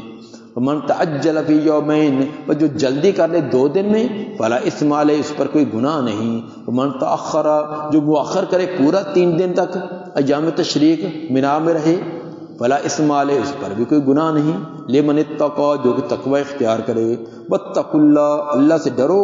واعلموا انکم الیہ تحشرون، جان رکھو کہ بے شک تم اسی کی طرف ہی لوٹائے جاؤ گے۔ 11 12 13 یہ 3 دن یہ ایام تشریق حاجی لوگ مینا کے اندر گزارتے ہیں. ان 3 دنوں کے اندر صرف جمرات کو کینکریاں مارنی ہوتی ہے. تو اس کی اگر کہ 11 اور 11 کی کینکریاں تو 11 کو 11 ہی کو مارنی ہے. البتہ 12 تاریخ کو 12 ذوالحجہ کو 12 کی کینکریاں بھی اور ساتھ لگتے ہاتھ 13 کے بھی اسی ٹائم مار لینا.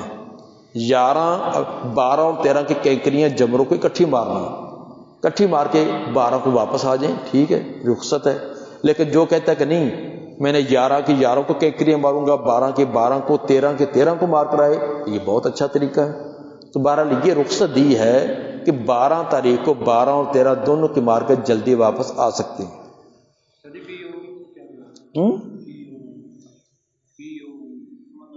یہی 2 دن ہو گئے نا کہ 11 اور 12 2 دن ہو گئے، اور 12 کو 13 کو مار لینے، دن تو 2 ہی ہوئے.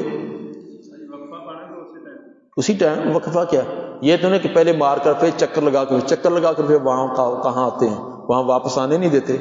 وہ چکر جو ہے نا ایسا چکر ہوتا ہے کہ 3-4 میل پھر واپس چکر لگا کر آنا پڑے گا. اسی وقت پہلے 7 کینکریاں جمرہ صغریٰ کو پہلے 7 کینکریاں 12 کی مار لی ہیں، پھر اس کے بعد 7 13 کی مار لی ہیں، پھر آگے جمرہ وسطیٰ کے پاس گئے ہیں، پہلے 7 12 کی، پھر 7 13 کی، پھر آگے جمرہ کبریٰ کی طرف گئے ہیں. وَمِنَ النَّاسِ مَن يُعْجِبُكَ قَوْلُهُ فِي الْحَيَاةِ الدُّنْيَا، لوگوں میں سے بعض وہ ہیں کہ تعجب میں ڈالتی ہے آپ کو ان کی بات دنیا کی زندگی کے اندر. وَيُشْهِدُ اللَّهَ عَلَىٰ مَا فِي قَلْبِهِ، اور گواہ بناتا ہے وہ دنیا دار آدمی گواہ بناتا ہے اللہ کو اس پر جو اس کے دل میں ہے. کیسے گواہ بناتا ہے کہ اللہ کی قسمیں اٹھا کر کہتا ہے کہ میں دل سے بھی ایماندار ہوں، دل کے اندر بھی میرے خلاص ہے. وَهُوَ أَلَدُّ الْخِصَامِ، حالانکہ ہوتا ہے وہ سخت جھگڑالو قسم کا آدمی ہے. دنیا دار باتیں کریں تو ایسی حیرت آپ کو حیران کر دیں گے. دنیا کے ہر کونے کے بعد، ہر آدمی کے بعد کیا ہو رہا ہے دنیا کے اندر منٹوں سیکنڈوں کے اندر نہیں پتہ، تو دین کا پتہ نہیں. بعض لوگ تو وہ ناخن کے اوپر سکہ رکھ کر، درم و دینار رکھ کر اس کا وزن بتلا دیتے ہیں کہ کتنا اس کا وزن ہوگا، بغیر ترازو کے اپنے ناخن کے اوپر رکھ کر بتلا دیں گے. لیکن دین کے بارے میں دیکھیں ان کا وضو دیکھ کر ہی آپ ہنستے گر پڑیں. آج بھی دنیا دار دیکھ لیں، سائنس کے اندر بڑے ہیں، فزکس میں، کیمسٹری میں، میتھ کے اندر بڑے ہمارے پروفیسر ہیں. اگر کبھی نماز جنازہ کے اندر آپ کے ساتھ کھڑا ہو تو تینوں دیکھی جائے گا کہ رفع الیدین کردا کہ نہیں. ادھر دیکھا آپ نے رفع الیدین کی تو کر لی، جو نہیں کی تو اس نے بھی نہیں کی، پتہ ہی نہیں کرنی ہے یہ نہیں.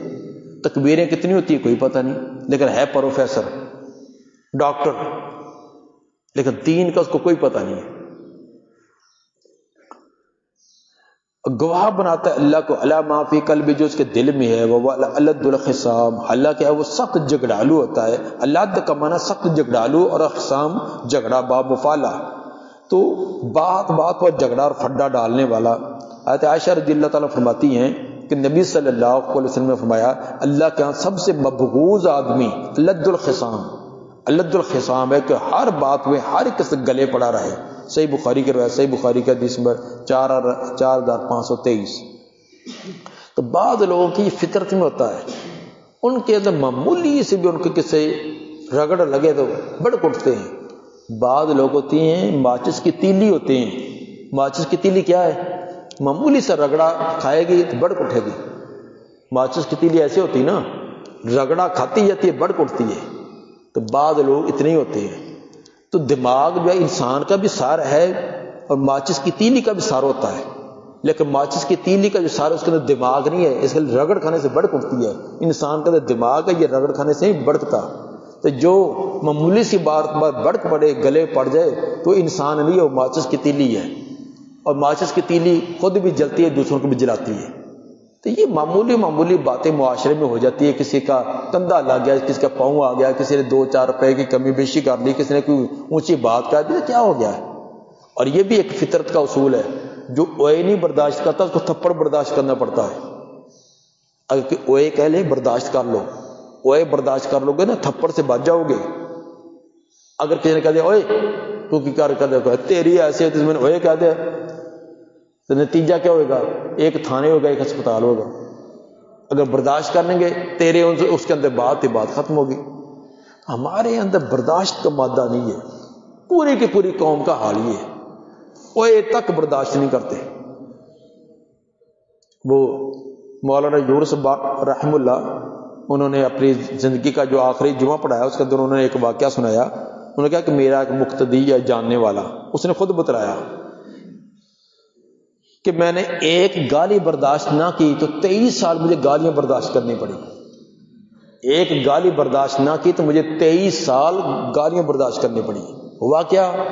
کہتا کہ میں موٹر سائیکل پر جا رہا تھا، آگے گدھا ریڑھی والا، اس نے لکڑیاں لا دی تھی، وہ جا رہا تھا. گدھا ریڑھی کھوتا ریڑھی والے بیچارے انپڑھ جاہل لوگ ہوتے ہیں. کہتا کہ میرا موٹر سائیکل اس کے ساتھ لگا تو اس نے فوراً مجھے گالی دے دی، کیونکہ جاہل لوگ جو ہوتے ہیں. تو مجھے برداشت نہ ہوا، اس نے مجھے گالی دی. تو میں نے ادھر دیکھا تو ساتھ ایک سائیکلوں والی دکان تھی، تو وہاں ایک تھوڑی پڑی تھی، میں نے پکڑ کے وہی اس کو ماری. وہ تھوڑی زور سے اس کے سر میں لگی، وہ وہیں الٹا ہو کر گر پڑا، فوت ہو گیا. مجھے پکڑ کر جیل میں لے جایا گیا، 23 سال تک میں جیل میں رہا. تو جہاں بھی جاتا، جو بھی چھوٹے سے چھوٹے درجے کا بھی پولیس والا آتا، مجھے گالی دے کر بلاتا، او تیری ایسی ویسی، تیری ماں دی ایسی، تیری فلاں دی ایسی. مجھے ایک جگہ سے دوسری جگہ نکلنا، ٹھڈے بھی لگاتے، گالیاں بھی دیتے. کہتے میں نے ایک گالی برداشت نہیں کی تو 23 سال مجھے گالیاں سننی پڑی. گھر اجڑ گیا، کاروبار ختم ہو گیا، رشتہ داروں نے تعلق چھوڑ دیا، ایک گالی برداشت نہ کرنے کی وجہ سے. اور یہ ایک بات نہیں ہے، ہمارے معاشرے گلی محلے کے اندر بے شمار ہیں. اتنی بات، معمولی بات پر. ادھر ایک گاؤں ہے قریب ہے، 2 خاندانوں کی لڑائی. کتنی بڑی لڑائی ہوئی ہے، 15 ایکڑ ان کی زمین تھی، انہوں نے بیچ کر اوپر لگا دی 15 ایکڑ. اب وہ کرائے کے مکان پر رہتی ہیں، کرایہ پورا نہیں ہوتا، 1 مہینے 2 مہینے رہتے ہیں، کرایہ نہیں دے سکتے، وہ اس کو خالی کرا دیتے ہیں. کوئی کہیں اجڑا پھرتا ہے، کوئی کہیں اجڑا پھرتا ہے. لڑائی کس بات پر ہوئی؟ چھوٹے بچوں کے کھیل، ان کے پاس پلاسٹر کی چھوٹی سی وسل ہوتی ہے، سیٹی، چھوٹے بچے گھروں میں بجاتے ہیں. ایک بچہ دوسرے بچے سے چھین کر گھر میں آ گیا. اس کی ماں اس کے گھر میں آئی، اس کو کہنے کے لیے علامہ لے کر آئی، تیرے بچے نے میرے، وہ کہتے کہ یہ تو میرے اپنے بچے کی ہے. ان عورتوں کی لڑائی ہو، کہتی وہ بچے کی وسل چوانی کی جو آتی ہے، وہ کہتی میرے بچے کے میرے بچے. لڑائی ہوگی، لڑائی کرتے کرتے مردوں تک پہنچ گئی. مردوں کی بڑھتے بڑھتے انہوں نے اس کا قتل کر دیا، انہوں نے اس کا کر دیا، پھر انہوں نے اس کا کر دیا. دونوں طرفوں سے 2 3 قتل بھی ہو گئے. زمینیں 15 ایکڑ بیچ کر اوپر لگا دی. اب دونوں کنگال ہو کر بیٹھے ہوئے. بات لڑائی کس بات ہے؟ ایک چھوٹی چوانی یا 10 پیسے کی جو سیٹی آتی تھی، اس دور میں 10 پیسے کی آتی تھی. اس پر اتنی جہالت ہے ہماری قوم کے اندر، اتنی جذباتی ہے. کسی کی زبان سے معمولی سا لفظ نکل جائے صحیح، کسی سے کوئی معمولی بات ہو جائے صحیح، بس اس کو ایسا رسہ ڈالتے ہیں، کہتے کہ ہم نے انجام دے کر ہٹنا. کبھی خدا نہ خواستہ جیل میں آپ کو جانے کے اتفاق ہو تو جیل کے پیچھے سلاخوں کے پیچھے ان سے پوچھ کر دیکھیں، تم بھائی جیل میں کیوں آیا ہے، تو کیوں آیا؟ ان کا انٹرویو کرو تو آپ حیران ہو جائیں گے. اتنی باتیں، معمولی باتیں، 2 روپے کی، 4 روپے کی باتیں. موٹر سائیکل جا رہا ہے، کسی کے ساتھ رگڑ کھا لی، رگڑے گی، بس جنگ ہوگی. موٹر سائیکل درمیان میں کھڑے ہیں، ٹریفک ادھر بھی رکی ہے، ادھر پہ گتم گتا، ایک نیچے ایک اوپر ہے، مار مار کر دھو نکالا جا رہا ہے. رگڑ لگ ہی صحیح، کیا ہو گیا ہے؟ اب ٹھیک ہو گئے. پہلے موٹر سائیکل کو رگڑ لگی تو اب تجھے رگڑنے لگی ہے. نتیجہ یہ ہوتا کہ وہ جیل میں پہنچے ہوتے.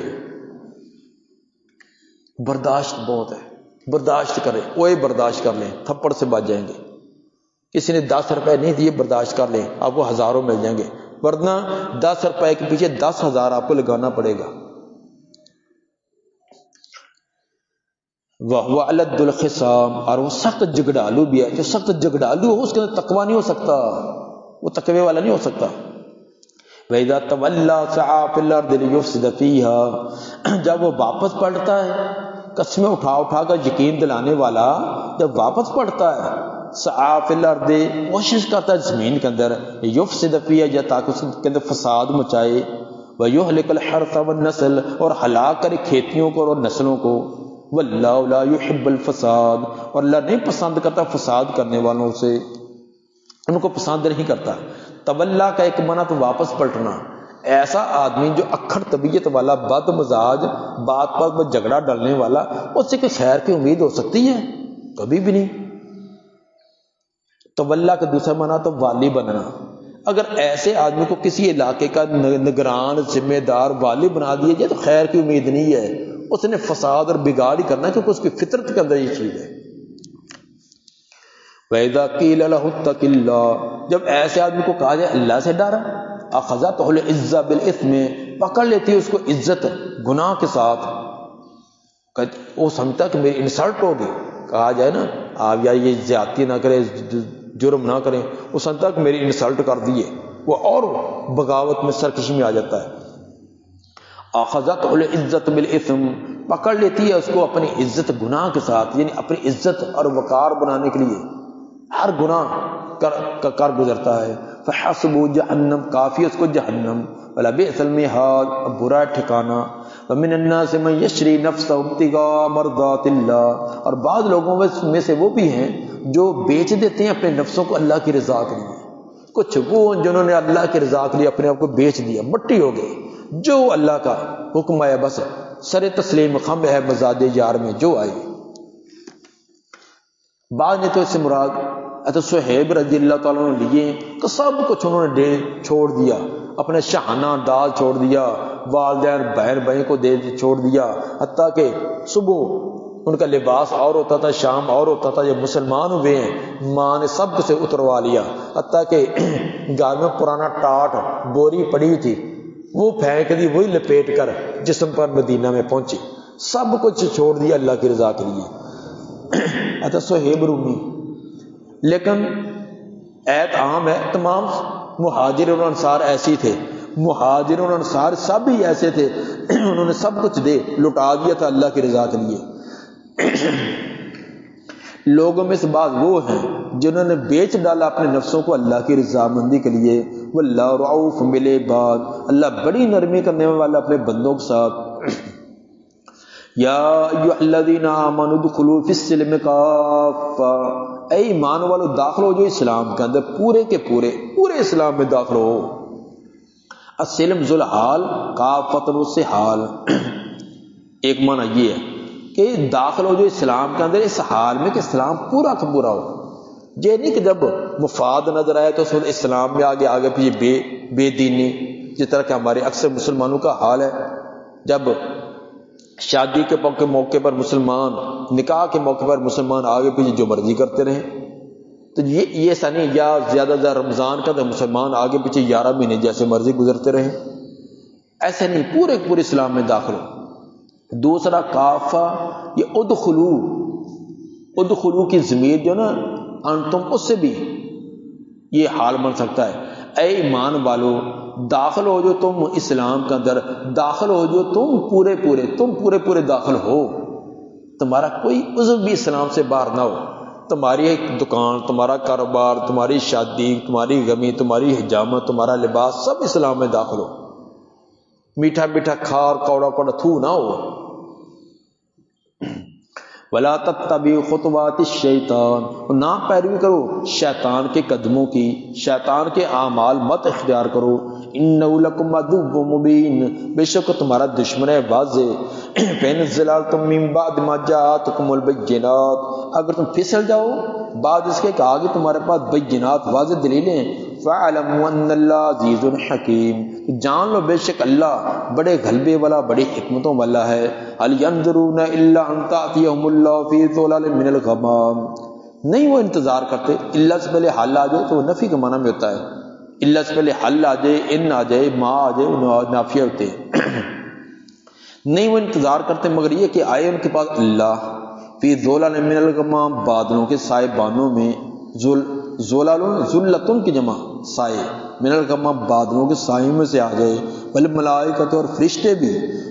اب یہ لوگ نہیں انتظار کرتے مگر اسی بات کا کہ اللہ تعالیٰ کی ذات بھی، اللہ کے فرشتے بھی خود آ جائیں، یعنی قیامت آ جائے. وہ قضی الامر، اور فیصلہ کر دیجئے معاملے کا. وَإِلَى اللَّهِ تُرْجَعُ الْأُمُورُ، اور اللہ کی طرف لوٹائے جائے کہ تمام معاملات. حق واضح ہو گیا ہے، دلائل کے ساتھ واضح ہو گیا ہے، عبرتیں ان کے سامنے بے شمار ہیں، لیکن اب یہ کیوں نہیں مانتے؟ زلزلے آ چکے، طوفان آ چکے، اور سیلاب آ چکے، بڑی بڑی ہلاکتیں آ چکی. اب یہ کس انتظار میں بیٹھے ہیں؟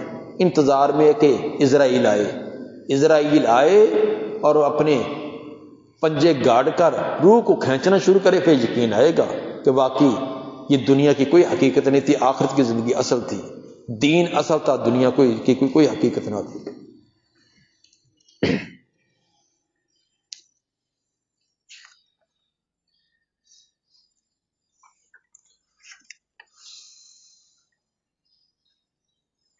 پڑھیں تھوڑا سا،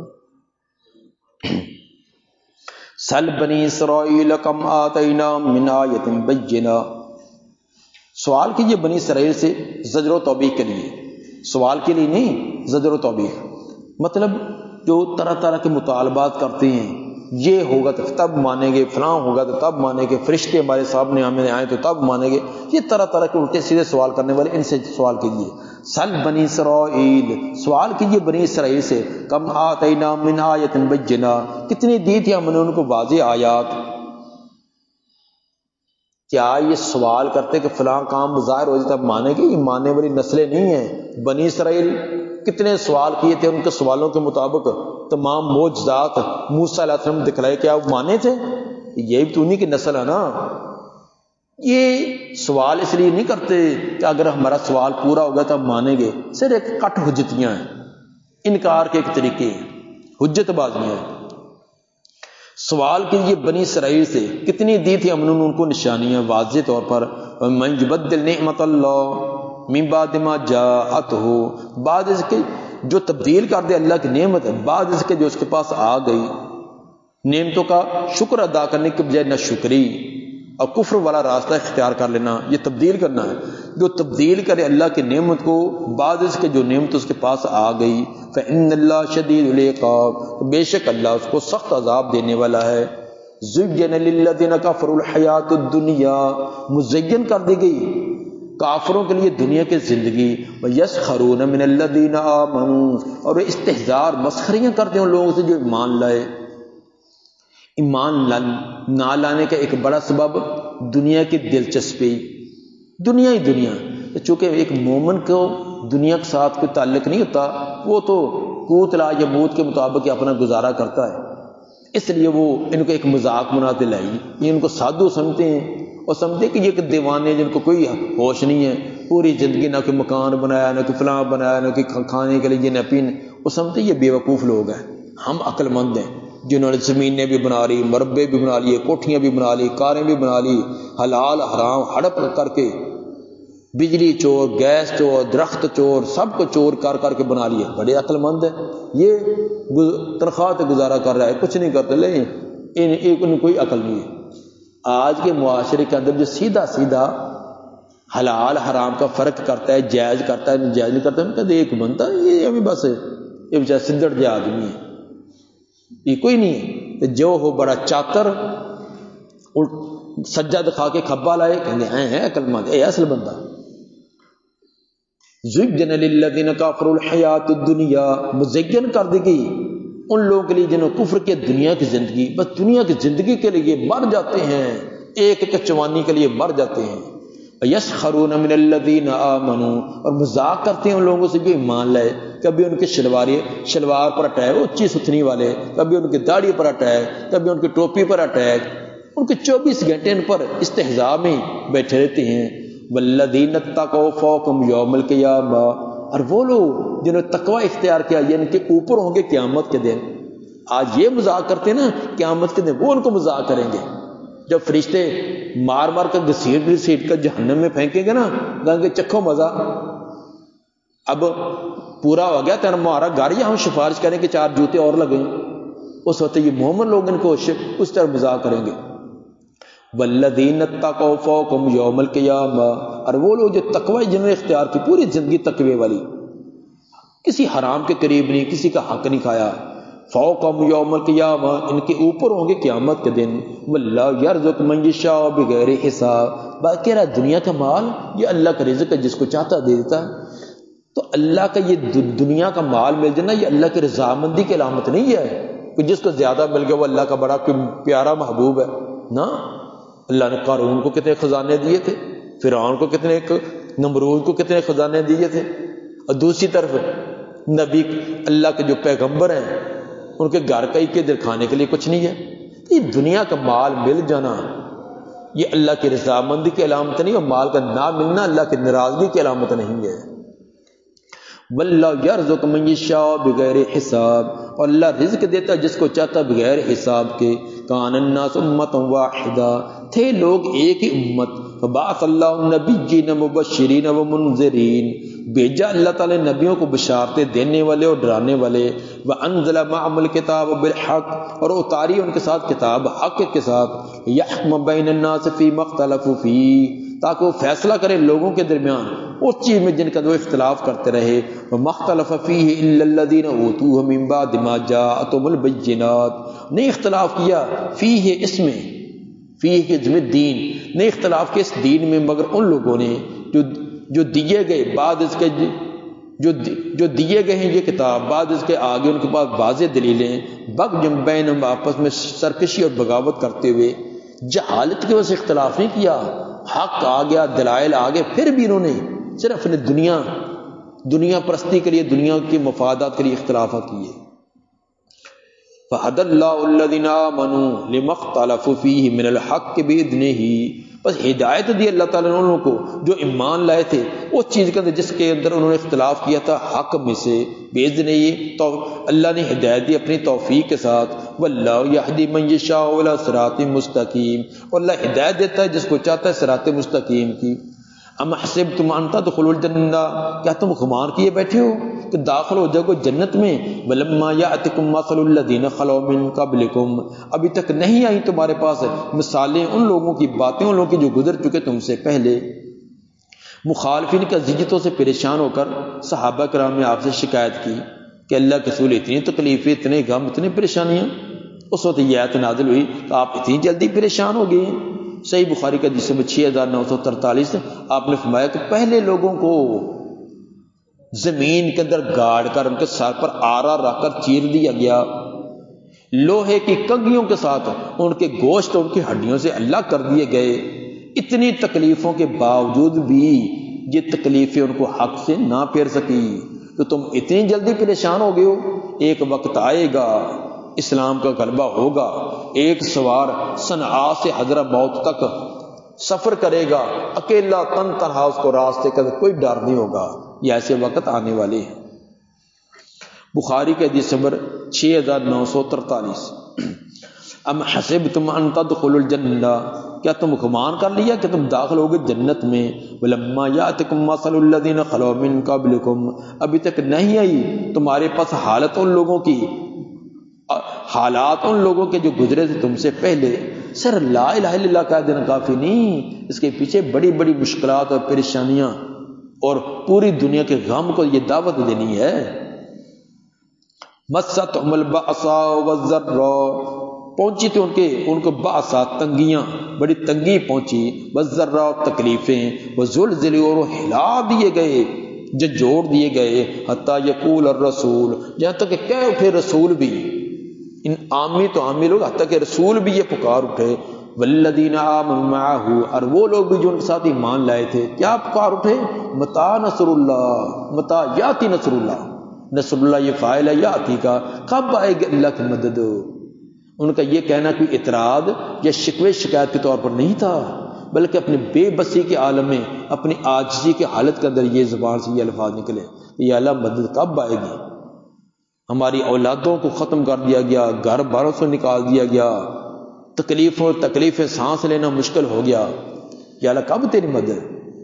الا ان نصر اللہ قریب، بے شک خبردار بے شک اللہ کی مدد بالکل قریب ہے.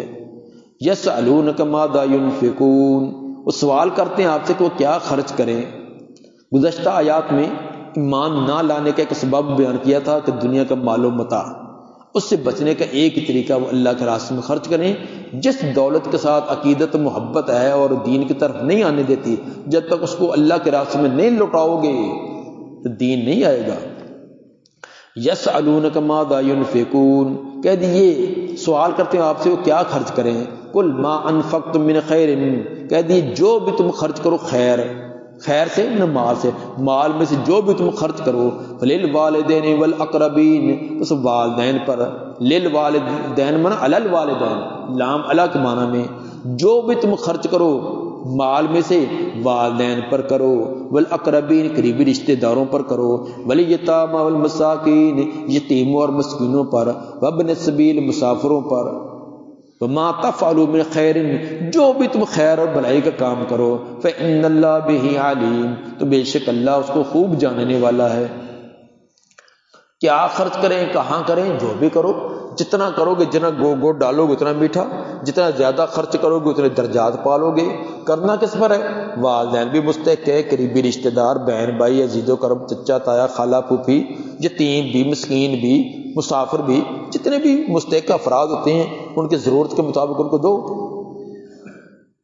کتب علیکم القتال وہو کرہ لکم، لازم کر دی گئی تم پر قتال، لڑائی، اس حال میں کوئی ناپسند ہے تمہیں، وعسیٰ ان تکرہوا شیئا، قریب ہے کہ ناپسند کرو تم ایک چیز، وہو خیر لکم، حالانکہ بہتر ہو تمہیں، وہ بہتر ہو تمہارے لیے، وعسیٰ ان تحبوا شیئا، اور یہ بھی قریب ہے، یہ بھی ممکن ہے کہ تم پسند کرو ایک چیز کو، وہو شر لکم، حالانکہ وہ بری ہو تمہارے لیے، واللہ یعلم وانتم لا تعلمون، اور اللہ جانتا ہے تم نہیں جانتے۔